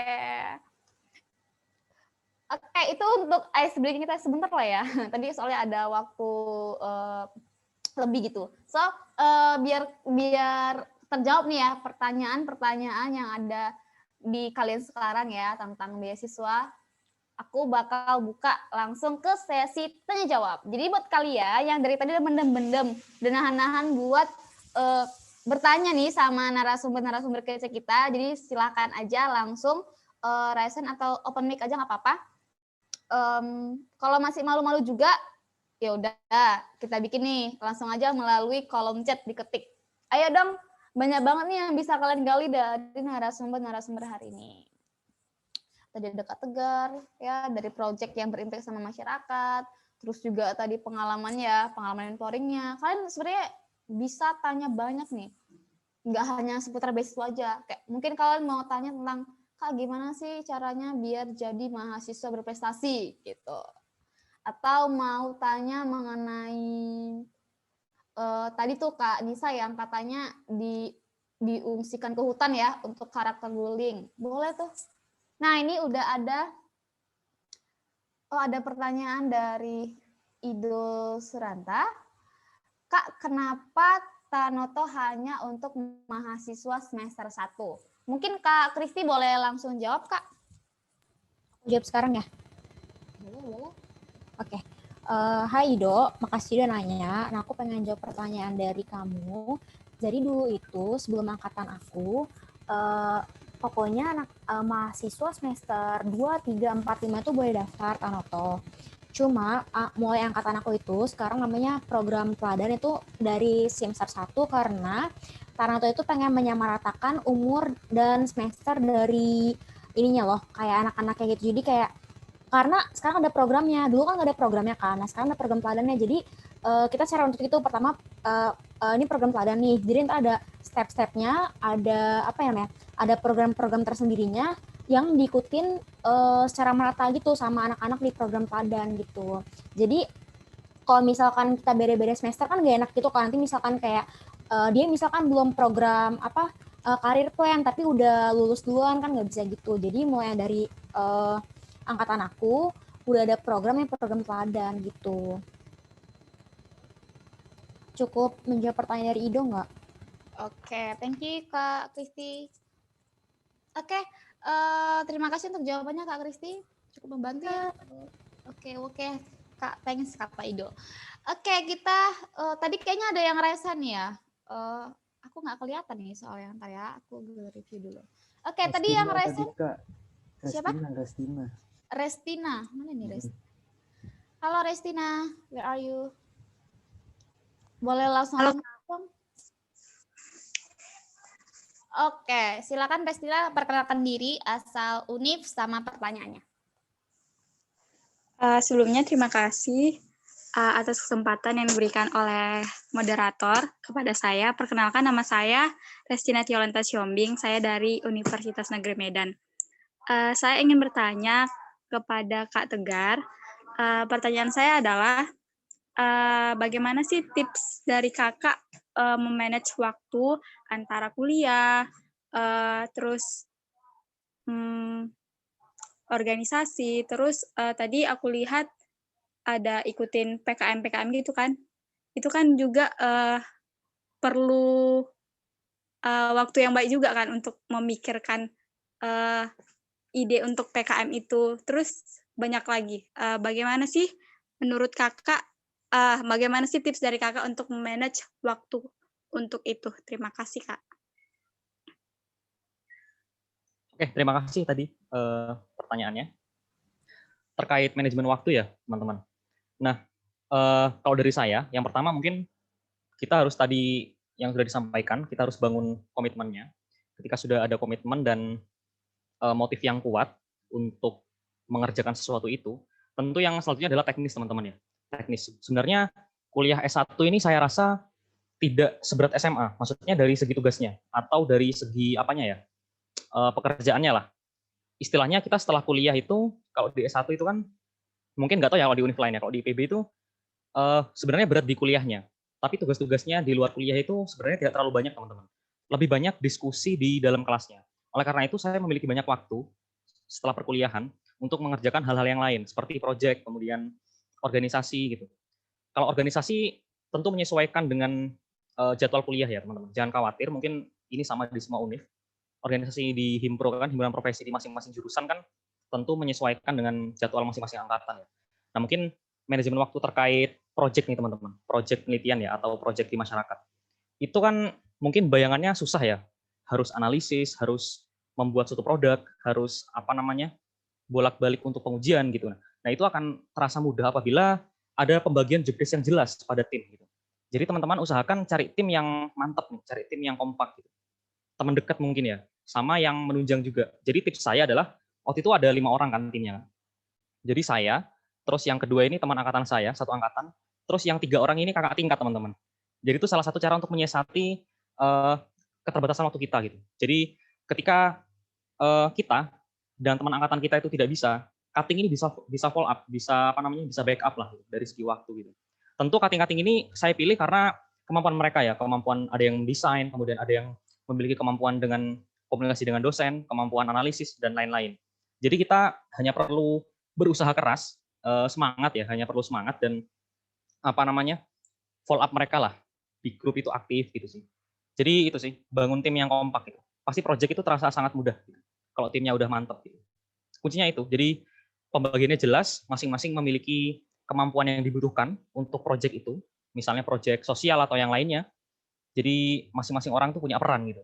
Dan itu akan, insya Allah akan menjadi mudah untuk mengerjakan. Seperti itu.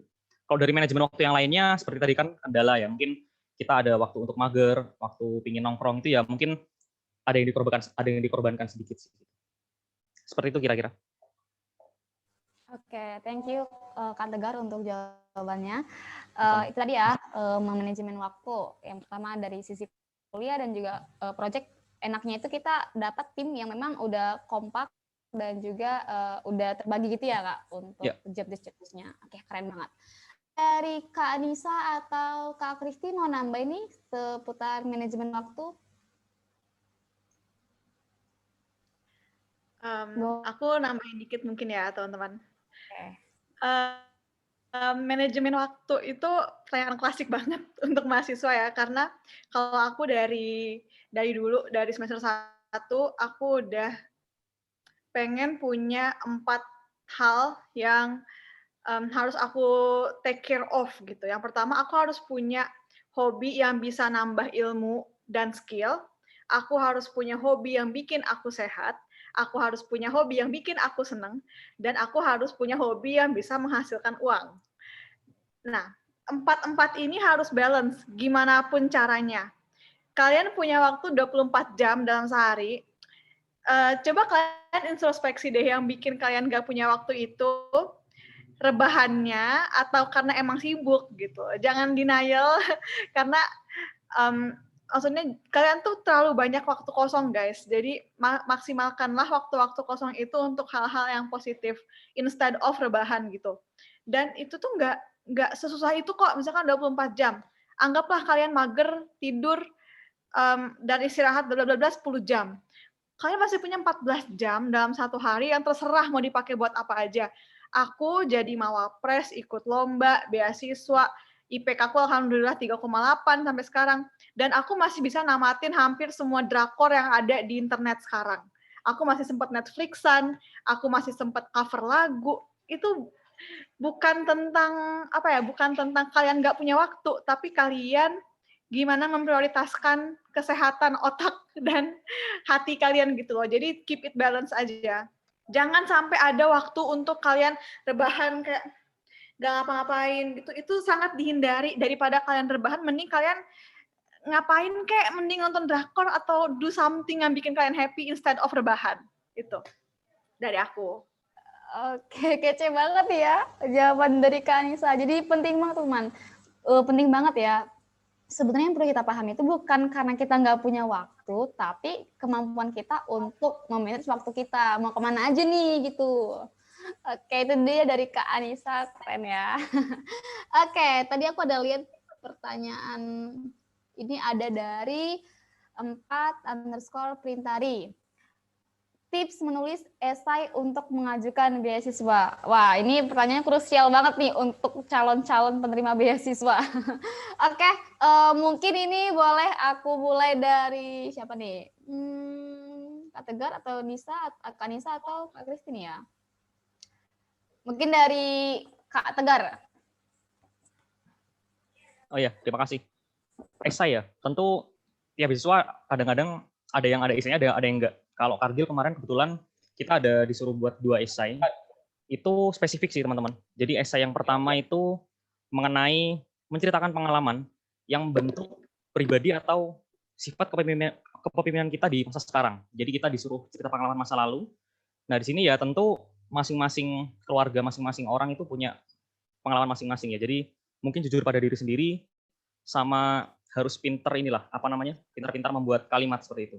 Kemudian perhatikan struktur bahasa juga, itu sangat penting teman-teman ya. Subjek, predikat, objek itu sangat penting. Jadi jangan sampai kalimatnya itu menjadi ambigu.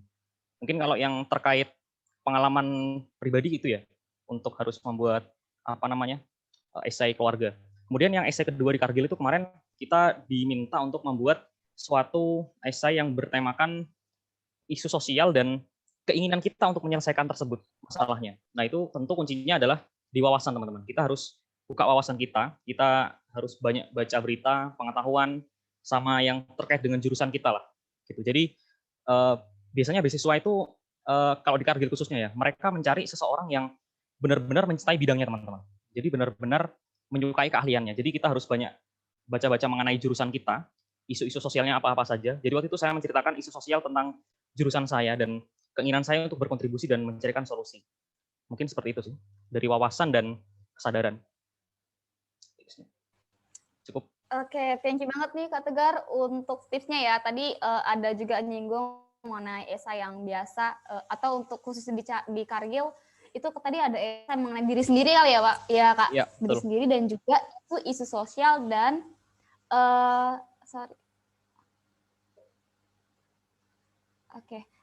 sorry ya. Operator mungkin ini kepencet kali ya. Aku nggak bisa buka kamera soalnya. Oke. Oke, sorry ya ada gangguan sebentar. Nah, tadi Kak Tegar sempat nyinggung mengenai esai untuk mengenai diri sendiri sama isu sosial yang sedang marak-maraknya atau yang sedang terjadi dan gimana solusi kita. Nah, ini goal juga ya buat teman-teman nanti kalau untuk persiapan beasiswa selanjutnya kalian itu boleh perhatiin nih di sekitar khususnya mengenai SDGs tuh. Kayaknya lagi marak-marak juga mengenai SDGs. Mungkin kalian punya gitu kan inovasi atau kayak ide untuk menyelesaikan suatu masalah khususnya di poin-poin di SDGs itu ada 17 poin. Boleh banget tuh. Kece. Oke, mungkin dari Kak Kristi boleh nambah ini seputar menulis beasiswa? Silakan Kak Kristi. Oke, aku ya. Kebetulan kemarin pas aku daftar Tanoto, aku juga diminta untuk buat esai. Temanya waktu itu tentang diri sendiri dan bagaimana kontribusi kalian yang pengen kalian lakuin kalau udah keterima beasiswa Tanoto. Nah, tips dari aku sebenarnya pertama pahamin dulu temanya gitu loh. Pahamin dulu temanya, kalau udah paling kalian buat kayak semacam kerangka apa aja yang pengen kalian ceritakan ke orang yang baca esai kita itu sehingga orang itu tuh sehingga kita tuh bisa kasih kesan ke mereka kalau misalnya kita tuh kayak gini loh, pribadi kita kayak gini loh, kayak kita tuh niat loh buat daftar beasiswa ini gitu. Gimana ya? Terus waktu itu sih aku dikasih waktu itu dalam jangka waktu 2 minggu. Tapi selama 2 minggu itu aku bener-bener maksimalin banget. Jadi setiap hari aku bahu-balai kata-katanya menjadi kata-kata yang lebih formal, terus lebih baca-baca tips buat esai di Google gitu. Jadi misalkan kayak tipsnya per paragraf nih nggak boleh ada tema yang bersinggungan gitu. Maksudnya kayak harus laras gitu sama apa yang kamu omongin di paragraf itu. Paling kayak gitu sih, cuma kayak untuk misalkan kayak kontribusi kamu untuk masyarakat apa nih, misalkan kamu udah terima, nah itu kamu sambung-sambungin sama jurusan kamu, terus kayak concern kamu terhadap SDGs itu penting banget sih, karena sekarang semua beasiswa pasti nyari orang yang mau jadi pemimpin dan orang yang concern ke SDGs gitu. Oke, itu dia tips dari Kak Kristi ya. Tadi selain untuk tampilan esai yang runtut juga kita harus memperhatikan cara penulisan esainya. Teman-teman juga tadi ada yang dikasih tahu sama Kak Kristi mungkin untuk referensi ya, referensi untuk menulis esai boleh kalian lihat dari Google gitu. Atau langsung ke senior, atau kalau misalnya punya kenalan nih kakak senior yang kalian itu pengen mendaftar beasiswanya di situ, langsung aja gitu, kayak ya PDKT-an lah gitu. Jangan cuma PDKT sama yang cogan atau yang cantik, jangan. Kalian juga harus maksimalkan untuk PDKT-an sama kakak-kakak penerima beasiswa gitu, biar lebih clear gitu untuk tips-tipsnya dari mereka, karena mereka langsung rasakan gitu. Oke, itu dia tuh tips beasiswa. Di sini ada juga pertanyaan nih dari Muntaha. Ini Muntaha boleh open mic langsung, biar langsung ditanyakan ke Kak Anissa mungkin, boleh nggak? Coba, halo Muntaha.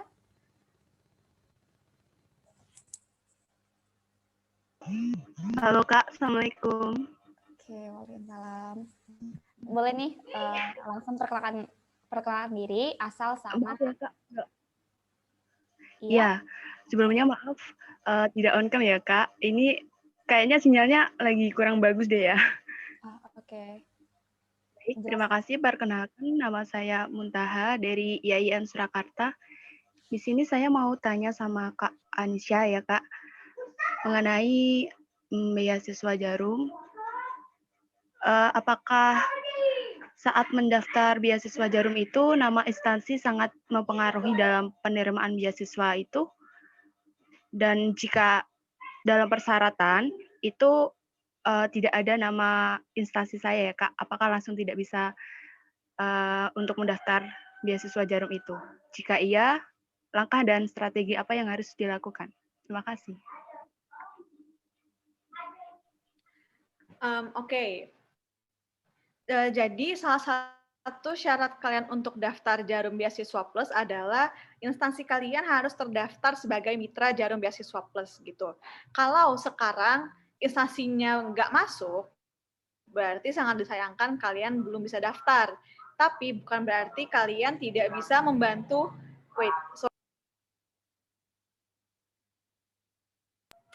Oke, sorry ada yang lewat tadi.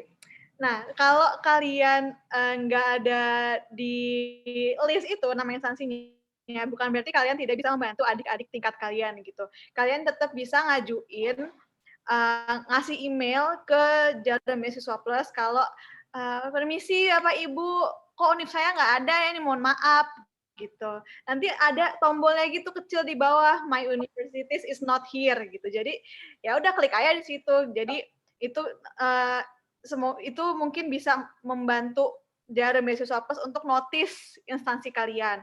Syukur-syukur kalau instansinya bisa menjalankan MOU sama Jarum, tahun kalian apply, jadi kalian bisa apply gitu. Tapi kalau biasanya sih tahun depannya baru dimasukin gitu. Tenang aja, kalau kalian belum ada di list sekarang, bisa kok, bisa kalian kayak ngajuin aja dulu gitu. Mohon maaf, instansi saya belum termasuk ke dalam list. Semua ada jalannya, tenang. Oke, itu dia ya pencerahan dari Kak Nisa. Thank you banget Kak Nisa, semoga menjawab ya. Oke, kita lanjut untuk pertanyaan selanjutnya. Ini ada dari Octavia. Ini Oktanya ada nggak? Boleh, biar asik nih, kita mau dengar suara Okta juga, boleh langsung open mic. langsung nanya ke narasumbernya. Boleh dong? Ya. Halo kakak semuanya, terima kasih moderator atas kesempatannya. Sebelumnya perkenalkan saya Octavia Stefani dari Universitas Diponegoro. Pertanyaannya yaitu hal apa tips dari kakak-kakak ini bagaimana cara kita itu untuk menghadapi tes wawancara, terus hal apa yang harus dipersiapkan dan hal yang harus dihindari saat wawancara. Terima kasih. Oke, itu dia ya. Tadi pertanyaannya seputar tips menghadapi tes wawancara. Ini krusial banget nih. Oke, mungkin boleh langsung ke Kak Tegar, boleh? Ya, baik. Terima kasih pertanyaannya. Wawancara ya, wawancara dalam beasiswa. Itu juga menjadi hal yang krusial ya, teman-teman. Itu ya istilahnya detik-detik di mana teman-teman diterima atau enggak kan dalam apa namanya beasiswa itu. Nah, mungkin kalau dari saya, waktu itu wawancara saya itu saya persiapkan dengan cara menulis berbagai kemungkinan pertanyaan atau skrip. Mungkin dari perkenalan diri, deskripsi diri, passion saya apa, kemudian ada juga saya persiapkan pertanyaan apa kelebihan dan kekurangan, serta bagaimana cara mensiasati kekurangan saya tersebut, kemudian apakah saya memiliki suatu kendala dalam apa namanya akademik dan lain-lain gitu. Itu pertanyaannya saya banyak list ambil dari Google juga, dari blog-blog seseorang yang pernah wawancara tes pekerjaan beasiswa. Jadi kita list pertanyaannya, kemudian kita buat jawabannya, dan kita mungkin simulasi sendiri ya, simulasi di kaca mungkin atau dengan orang lain, kita simulasikan dengan jawaban tersebut. Dan kalau misalnya wawancara itu apa namanya menggunakan bahasa Inggris, nah tentu kita juga harus latihan bahasa Inggris ya. Waktu itu kebetulan saya wawancara dengan bahasa Inggris, jadi mempersiapkan dengan baik apa namanya jawaban-jawabannya karena juga random. Terus juga jangan lupa tanya ke cutting yang pernah dapat beasiswa itu teman-teman, karena itu sangat sangat membantu ya. Karena ada beasiswa yang misalnya di IPB itu ada beasiswa ION namanya. Jadi pertanyaannya itu pattern teman-teman. Jadi sudah pasti pertanyaannya. Jadi ada A, B, C, dan E gitu. Jadi sudah ada pertanyaan yang sudah pasti ditanyakan gitu. Dan itu hasilnya tergantung dari masing-masing jawaban.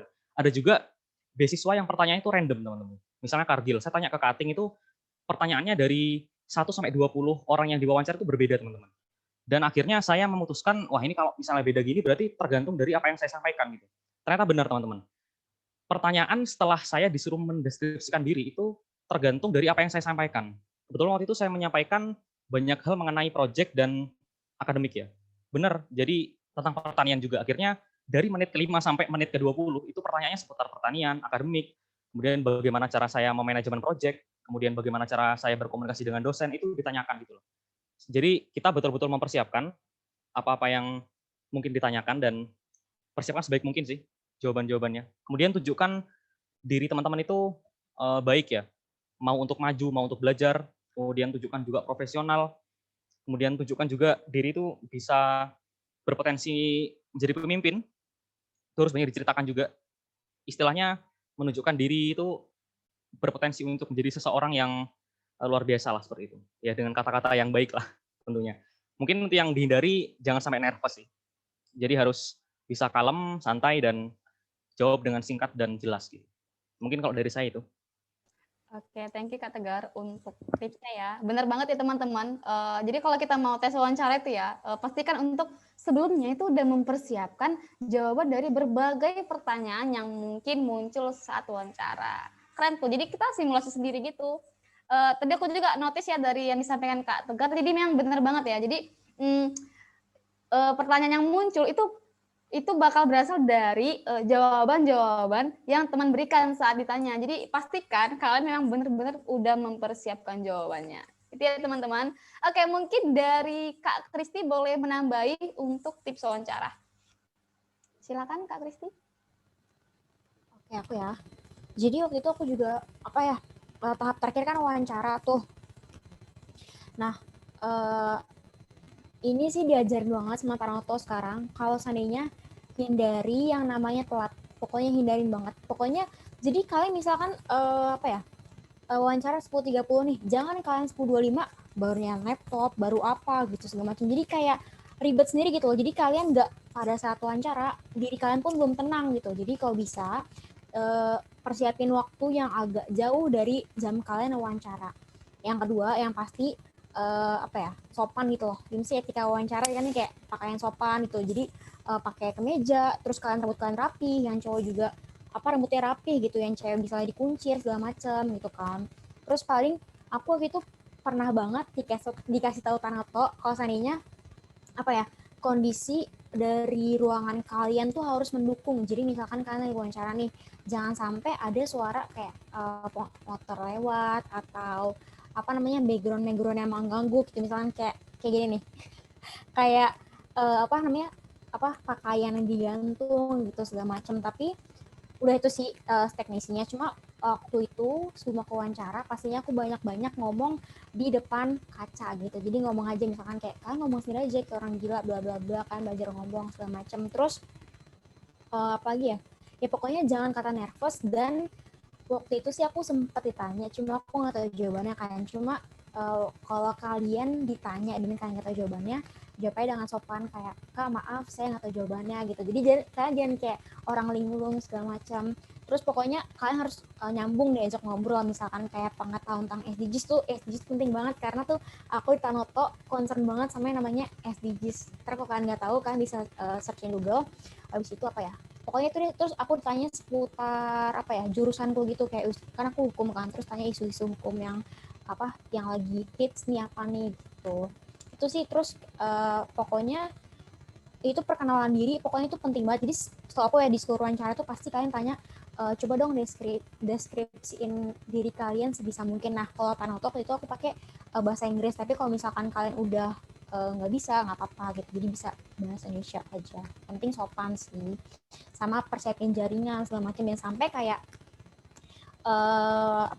orang yang wawancara kalian udah standby banget jaringannya, tapi kalian kayak ngadet kameranya. Jadi kan pasti kan kalian kasih waktu tuh, misalkan kayak ada listnya kan, jadwal wawancara kalian kapan. Nah itu kan persiapin banget sih cara teknisnya, kan itu penting banget. Thank you.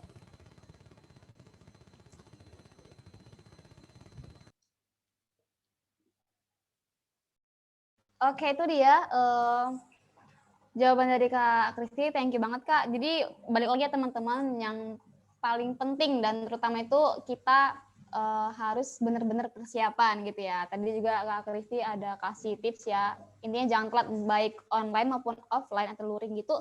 Memang benar banget nih untuk tidak telat. Jadi kita bisa untuk untuk ngambil waktu untuk diri kita dulu, nyaman gitu ya, tenang, jangan gerasa gerusu gitu terus ketemu sama pewawancaranya tuh kayak itu fatal sih. Takutnya nanti mengganggu konsentrasi kalian saat diwawancara.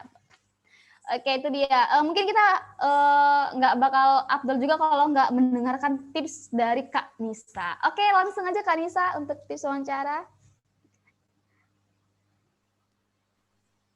Tadi wawancara ya? Tentang interview ya? Yep. Alright. Kalau ini aku mau cerita sedikit sih tentang pengalaman aku wawancara Beasiswa Jarum ya. Karena ini surprise banget wawancaranya waktu itu. Mungkin kalau wawancara beasiswa lain tuh agak pattern-nya mungkin mirip-mirip ya, tentang ya kamu belajar apa, sebenarnya kayak di kampus gimana gitu-gitu. Perkenalkan diri kamu, SWOT kamu apa, kelebihan kamu apa, kekurangan kamu apa. Aku mempersiapkan diri dong, kata tadi aku bilang kayak aku well prepared. Oh, aku mau jawab ini. Ternyata pas aku wawancara tenot, yang keluar bukan itu, teman-teman.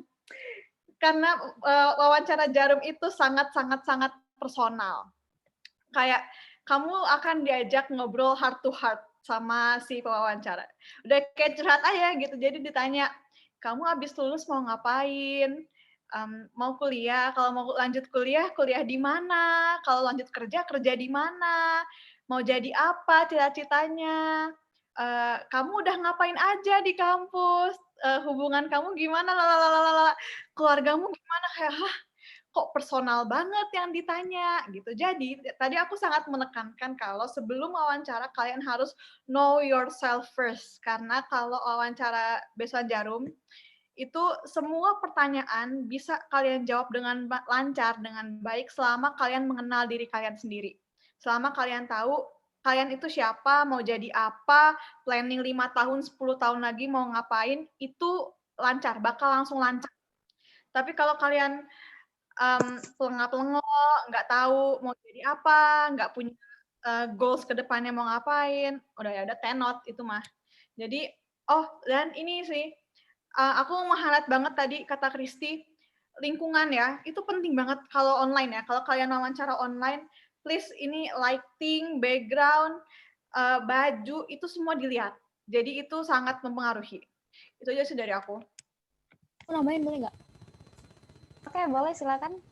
Aku jadi inget kalau Kak Anissa ditanya personal gitu, aku inget banget. Aku tuh sampai jadi tanah tuh dua. Jadi apa namanya tentang yaitu basic orang wawancara gimana sih, sama aku itu tanya sampai kok ini apa keluarga gitu deh, pokoknya tanya tentang personal juga, terus kayak cita-cita segala macam itu kayak nyampe aduh gimana ya gitu deh. Terus tapi sebenarnya kan wawancara itu kan istilahnya kan tahap terakhir nih, jadi gimana kalian bisa menunjukkan sifat asli kalian ke pewawancara itu, jadi kayak sesuai gak sih sama yang orang kita cari gitu. Jadi kayak kok bisa be yourself juga sih pas wawancara, tapi tetap sopan, tetap kayak nyaman sama diri kalian, jangan nervous. Oh, one more dari aku. Oke, silakan Kunci wawancara, humble bragging cuy. Humble bragging itu penting banget. Benar. Humble bragging itu kalian pamer, tapi nggak boleh kelihatan pamer. Caranya gimana terserah kalian deh. Yang penting kalian harus pamer tanpa terlihat sombong. Benar. Humble bragging. Karena apa ya, orang yang wawancara itu pengen tahu kayak lo tuh apa aja sih prestasi lo gitu, tapi jangan katain kayak kalian tuh kayak menyombongkan diri gitu sih. Aku sampai tanya waktu itu kayak kamu gimana sih cara ngadepin masalah gitu, pernah nggak sih kamu lagi jadi ketua gitu terus kamu ngadepin masalah gimana sih ceritain gitu dia pokoknya ke hal-hal yang kayak pewawancara tuh kayak pengen tahu banget tuh sifat gue gimana, kayak pengen tahu sih gimana cara ngadepin masalah gitu. Oke, itu dia teman-teman. Ada banyak ini ya insight baru ya dapat dari narasumber kita.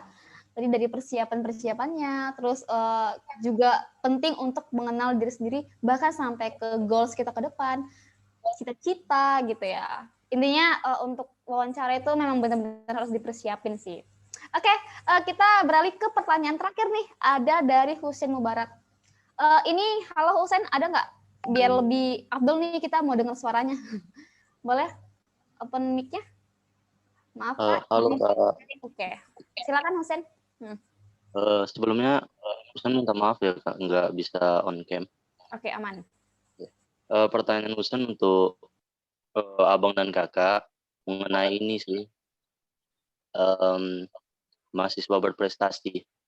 Boleh dong dari Abang atau Kakak, value apa yang harus kita miliki gitu kan, keunikan apa yang harus kita miliki sehingga nantinya mulus gitu untuk menjadi mahasiswa berprestasi di baik fakultas, kampus atau di luar manapun. Terima kasih Bang. Kak, terima kasih. Oke, Husein. Thank you untuk pertanyaan menarik nih. Tadi kita udah cerita mengenai beasiswa, proses untuk meraih beasiswa. Ini kita beralih ke Mawapres. Nah, tadi ada juga nih narasumber kita, Mawapres Utama IPB. Jadi ini tadi pertanyaannya, kasih tips ampuh atau value apa sih yang harus kita miliki atau kontribusi seperti apa sih yang harus kita miliki agar bisa menjadi Mawapres. Boleh ini langsung ke Kak Tegar. Silakan. Ya, terima kasih Kak Justina. Ya, sebenarnya saya bukan Mawapres Utama IPB Kak, jadi saya Mawapres Utama Fateta, jadi di fakultas gitu. Kalau di IPB nomor 4 sih, jadi yang nomor satunya ada teman saya gitu. Nah, jadi tadi pertanyaannya terkait value ya. Nah, teman-teman, tentu kita kalau bahas seleksi itu ada teknis dan motivasinya ya. Jadi kalau teknisnya untuk Mawapres itu tentu IPK-nya harus minimal 3,5, kemudian ada prestasi akademik, kemudian yang ketiga itu kemampuan bahasa asing. Jadi 3 itu teman-teman yang harus teman-teman latih mungkin yang di tingkat 1 ya. Jadi harus mempersiapkan prestasi, mungkin perlombaan, ikut event, kepanitiaan, sama lain-lain lah yang sangat-sangat berbobot. Kemudian yang kedua IPK harus bagus, serta yang ketiga kemampuan bahasa Inggris itu juga harus bisa dilatih. Sisanya itu adalah branding diri, kemudian soft skill dan kemampuan komunikasi dan lain-lain sih. Jadi yang teknisnya ada 3 itu. Nah untuk mempersiapkannya tentu tadi yang kita juga sudah banyak bahas mengenai komitmen ya. Kemudian untuk meraih 3 itu teman-teman, tentu lagi-lagi saya sampaikan harus mencintai bidang yang kita pilih ya. Karena dengan menyukai sesuatu passion atau bidang yang kita pilih, kita akan dengan mudah mengerjakannya. Karena senang hati kan mengerjakannya kan. Jadi mengerjakan itu dengan semangat dan tidak terpaksa gitu. Karena kita menyukai apa yang kita kerjakan gitu. Mungkin kuncinya cuma 2 itu sih. Jadi waktu itu saya berkesempatan mendapatkan beberapa penghargaan, kemudian di prestasi itu karena saya benar-benar mencoba mencintai apa yang saya pilih gitu, tentang teknik pertanian gitu ya. Akhirnya saya fokus di sana dan ya dengan teman-teman, dengan segala usaha dan doa, dengan bantuan dosen, guru dan orang tua saya dan lain-lain lah, dengan segala usaha ya akhirnya bisa tercapai. Mungkin teman-teman yang dari jurusan kimia atau pendidikan atau hukum ya bisa lebih dalami lagi lah jurusan itu. Jadi kembangkan potensi Anda di jurusan tersebut, fokus di sana. Karena kan di kampus kita diberi berbagai macam prasarana ya. Lab-labnya sudah sangat baik, kemudian SDM, dosen, kita sangat terbuka untuk diskusi gitu. Jadi manfaatkan sebaik mungkin lah. Karena dosen itu sangat luar biasa loh teman-teman. Ini mungkin saya boleh share ya, cerita mengenai project ya. Waktu itu saya dengan tim udah mentok nih mengenai analisis. Jadi kita udah nggak tahu ini caranya gimana. Akhirnya kita datang ke dosen, beliau profesor. Dengan mudahnya beliau langsung ambil kertas dan langsung menuliskan solusinya teman-teman. Di situ saya langsung merasa terbantu dan ini wah gila banget ya. Jadi dosen tuh pengalamannya sampai seperti itu loh. Jadi analisisnya tuh udah di atas kita gitu. Jadi jangan sampai kita tuh berputus asa. Jadi ada banyak orang yang bersedia membantu kita insya Allah gitu. Jadi tergantung usaha kita gimana sih. Itu sih mungkin dari saya Kak. Oke, itu dia ya, ada tips dari Kak Tegar selain IPK ya, selain kita perhatiin IPK juga ada banyak hal ya yang harus kita perhatikan. Tadi ada bahasa asing, juga soft skill, personal branding. Oke, itu dia dari Kak Tegar. Mungkin kita mau dengar nih tambahan dari Kak Anissa. Boleh Kak, silakan. Ngomongin Mawapres, sebenarnya Mawapres itu kalau di otak aku ya, itu ada 2. Berprestasi, punya titel, maksudnya kamu emang dinobatkan sebagai mahasiswa berprestasi, tingkat apapun itu, entah jurusan, entah fakultas, atau kamu mau jadi mahasiswa berprestasi versi kamu sendiri, gitu loh. Ini kalau tadi ngelanjutin yang kata Tegar, kita bahas yang mahasiswa berprestasi dengan titel ya. Jadi kamu emang dianugerahi titel itu gitu sebagai Mapres gitu misalkan. Kalau karena kebetulan aku Mapres Tekim, aku wakil Tekim, dan kalau ditanya gimana cara jadi Mapres, aku akan jawab banyak-banyak lomba, banyak-banyak prestasi. Karena aku kemarin nilaiku agak rendah di bagian prestasi karena oke, mungkin kalian tadi kalau lihat CV aku, wah Mbak Caca banyak banget, achievement-nya kok banyak, lomba sering ikut lomba, menang sini-sini. Percayalah teman-teman, achievement aku tuh cuma seuprit, cuma sekecil itu dari achievement Mapres-Mapres yang lain gitu. Jadi kalau kalian menjadi Mapres, banyakinlah lomba, banyakinlah menang, biar poin kalian tinggi. Soalnya Mapres itu dilihat salah satunya dari jumlah lomba yang kalian menangin. Juara berapa, tingkat lombanya gimana, itu ngaruh banget ke titel Mapres. Selain itu yang kayak tadi juga, kan Mapres itu kalau nggak salah ada 3 ya, correct me if I'm wrong, ada achievement, menang lomba yang tadi aku bilang, skill bahasa Inggris, sama satu lagi itu karya tulis kalau nggak salah deh. Jadi selain kalian harus banyak lomba, jago bahasa Inggris, kalian harus juga bisa bikin karya tulis yang bagus gitu. Tapi yang paling penting dari ketiga ini, kalian harus dibalut dengan istilahnya apa ya? Mapres itu kan ambasador ya teman-teman. Mapres itu bintang iklannya fakultas gitu. Jadi kalian harus layak untuk dipajang. You know what I mean? Gitu loh. Jadi Mapres itu nggak semata-mata orang pinter, tapi orang pinter yang layak dipajang sebagai ambasador fakultas atau univ atau nasional. Itu yang namanya Mawapres gitu. Jadi dan nggak bisa kalian mau jadi Mawapres tiba-tiba udah semester 3, aku mau jadi Mawapres. No, nggak bisa. Mawapres itu harus dipersiapkan dari semester 1. Rajin-rajin ikut lomba. Itu aja sih kunci dari aku. Oke, itu ya perlu di-highlight dari Kak Anissa, rajin-rajin ikut lomba. Dan jangan lupa untuk tetap memperhatikan atau prioritas kuliahnya gitu ya. Oke, itu dia teman-teman tips dari kakak-kakak narasumber. Baiklah, mungkin itu tadi pertanyaan terakhir. Sekali lagi terima kasih banyak buat Kak Tegar, Kak Nisa, dan juga Kak Kristi untuk kesediaannya ya, sharing bareng kita jadi narasumber di sini. Kita di sini dapat banyak banget insight baru dan juga pengetahuan baru lah ya seputar pengalaman juga ilmu dari kakak-kakak narasumber. Oke, sebelum mengakhiri acara webinar kali ini, mungkin aku mau dong dengerin closing statement dari tiap-tiap narasumber. Mungkin untuk closing statement boleh kita dari mana dulu nih ya? Kalau dari sesuai dengan abjad Kak Anissa sih. Oke, silakan Kak Anissa untuk closing statement-nya. Closing statement dari aku, kalian cuma kuliah 4 tahun, nggak akan keulang lagi. S1 ya, maksudnya kalian cuma akan S1 kuliah 4 tahun, nggak akan terjadi 2 kali dalam hidup kalian. Pergunakanlah sebaik mungkin, tiap ada opportunity, ambil aja udah, nggak usah kebanyakan mikir, kalian masih muda, capek itu wajar. Ambil aja cuy, maksudnya kalau ada tawaran ini, itu ambil aja udah. Ada beasiswa ini, ikut. Diajak cutting, ikut project ini, ikut. Semua ikutin aja. Capek, serah. Capek, ya itu kalian masih muda. Cuy, manfaatin. Oke? Itu aja sih dari aku. Oke, thank you banget nih Kak Nisa untuk tipsnya ya. Jadi teman-teman kalau ada kesempatan ambil aja gitu ya. Selagi memang ada kesempatan ya, peluang itu nggak datang 2 kali, ingat tuh.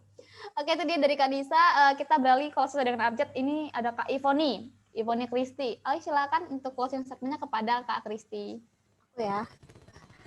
Aku cuma bilang semangat sih buat kalian. Jadi tips pesan terakhir dari aku, banyak-banyak keluar dari zona nyaman. Kalau misalkan kayak nyaman tadinya tiduran doang di kos habis pulang kampus, coba deh ikut organisasi, ikut daftar beasiswa ini tuh, misalnya kayak nggak keterima satu, ikut lagi, dan jangan pernah menyerah. Semangat teman-teman, karena tuh rezeki udah ada ngatur, dan jangan lupa rajin berdoa, rajin pokoknya minta restu sama orang tua.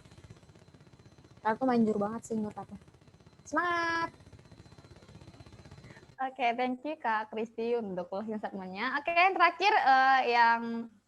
terakhir ada Kak Tegar, the one and only ya, paling ganteng untuk narasumber hari ini. Silakan Kak Tegar. Oke, terima kasih. Ya, kalau dari saya, mungkin terakhir ini ada 2 poin ya dari saya. Yang pertama, jangan takut bermimpi. Kemudian yang kedua, kalau misalnya kita nggak ngambil aksi, nggak melakukan aksi, itu akan jadi mimpi beneran. Jadi cuma mimpi gitu loh, nggak jadi suatu kenyataan gitu. Jadi teman-teman, saran saya ya, lakukan aksi yang nyata, bangun tim yang kompak, bangun relasi yang baik, kemudian tingkatkan kemampuan diri sehingga kita mempunyai kapabilitas yang sangat baik gitu untuk bisa apply beasiswa, mau apa dan lain-lain. Jadi itu sih planning dan aksi supaya nggak jadi mimpi beneran, supaya jadi kenyataan. Oke, terima kasih. Oke, itu dia ya dari Kak Tegar, planning dan aksi. Ingat, kalau udah planning, udah set goals, langsung nih aksinya gitu. Kalau nggak beraksi ya sama aja, hanya tinggal mimpi aja ya. Oke, itu dia untuk closing statement-nya. Teman-teman, sebelum kita akhiri, kita boleh dong untuk foto bareng kalian yang dari tadi nih, dari tadi off cam gitu ya. Aku nggak tahu nih wajah-wajah kalian ada di sini gitu atau sedang mendengarkan. Boleh dong langsung dibuka kameranya.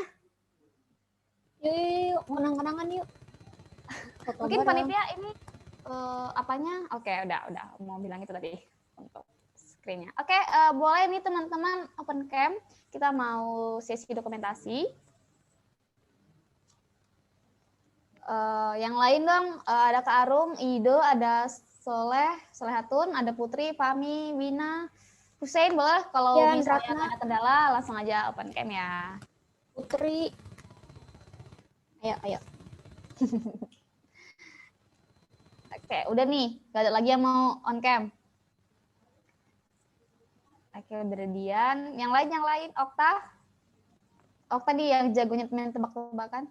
Putri. Oke, kalau misalnya nggak ada lagi, oke deh, aku serahin ke operator untuk ngitung kali ya. Oke, udah siap semua ya. 1, 2, 3. Oke, udah. Oke, lagi dong Kak Galeh. Mungkin kita gimana ya gayanya? Gaya bebas dong, atau yang gini deh. Seharusnya G scholarship gitu, G gitu. Gini aja. Itu ide ya, si Iya, Agustina iya. ini. Oke. Kak Boleh, Gale nggak usah Kak. ikutan. Yang ngambil, yang screen siapa? Oke, silakan Oke. Kak Gale. 1, 2, 3. Ya. Oke, thank you banget nih untuk teman-teman semua yang udah gabung ya, join sama kita. Ini udah ada 2 jam lebih. Thank you banget. Aku tahu nih kita kalau weekend biasanya istirahat, leha-leha, nonton drakor, tapi kalian nyediain waktu, nyempetin waktu untuk bareng join sama kita, untuk belajar bareng. Thank you banget juga buat kakak-kakak narasumber yang kece ini. Thank you banget untuk ilmu barunya, untuk insight-insight barunya, kece deh pokoknya. Thank you. Juga untuk peserta yang dari awal sampai akhir nih. Thank you ya udah hadir. Nah, sedikit informasi nih untuk teman-teman, mungkin kalau yang dari umum, ini Go Scholarship bakal buka batch kedua. Nanti kalian boleh ikutin IG-nya untuk melihat informasi selanjutnya. Kita bakal buka Legacy batch 2 yang kedua untuk anggota baru. Itu dia. Oke, itu sih. Thank you semua, dan jangan lupa untuk mengisi post-test ya. Tadi kita di awal udah ada ngisi pre-test, jadi jangan lupa setelah ikut webinar ini buat teman-teman yang bergabung dalam Pegoship yang batch 1, itu boleh langsung diisi post-testnya. Teman-teman panitia boleh langsung dikirim linknya. Oke, udah ada nih linknya. Ada challenge sama post-test yang harus kalian kerjain. Jadi teman-teman semangat ya untuk mengerjakan post-test dan juga challenge-nya. Kita tahu ini semua bukan untuk kami, tapi untuk kalian juga. Kita sama-sama berproses di sini untuk mendapatkan beasiswa impian kalian. So tadi kita udah banyak dengar dari narasumber tips-tipsnya juga pengalamannya ya untuk persiapan beasiswa itu banyak banget kalian udah bisa persiapin dari sekarang gitu. Seperti yang dibilang Kak Anissa dan Kak Tegar dan Kak Kristi tadi. Persiapan yang baik itu 50%, kalian itu udah oke lah untuk perjalanan selanjutnya. Itu dia. Oke, thank you untuk semua. Aku Justina Sirait undur diri sebagai moderator. Sampai jumpa di acara webinar selanjutnya kalau saya diundang. Dadah, thank you ya.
Langsung di-unmute dong. Thank you. Siapa nih operatornya? Vincent ya? Ya apa?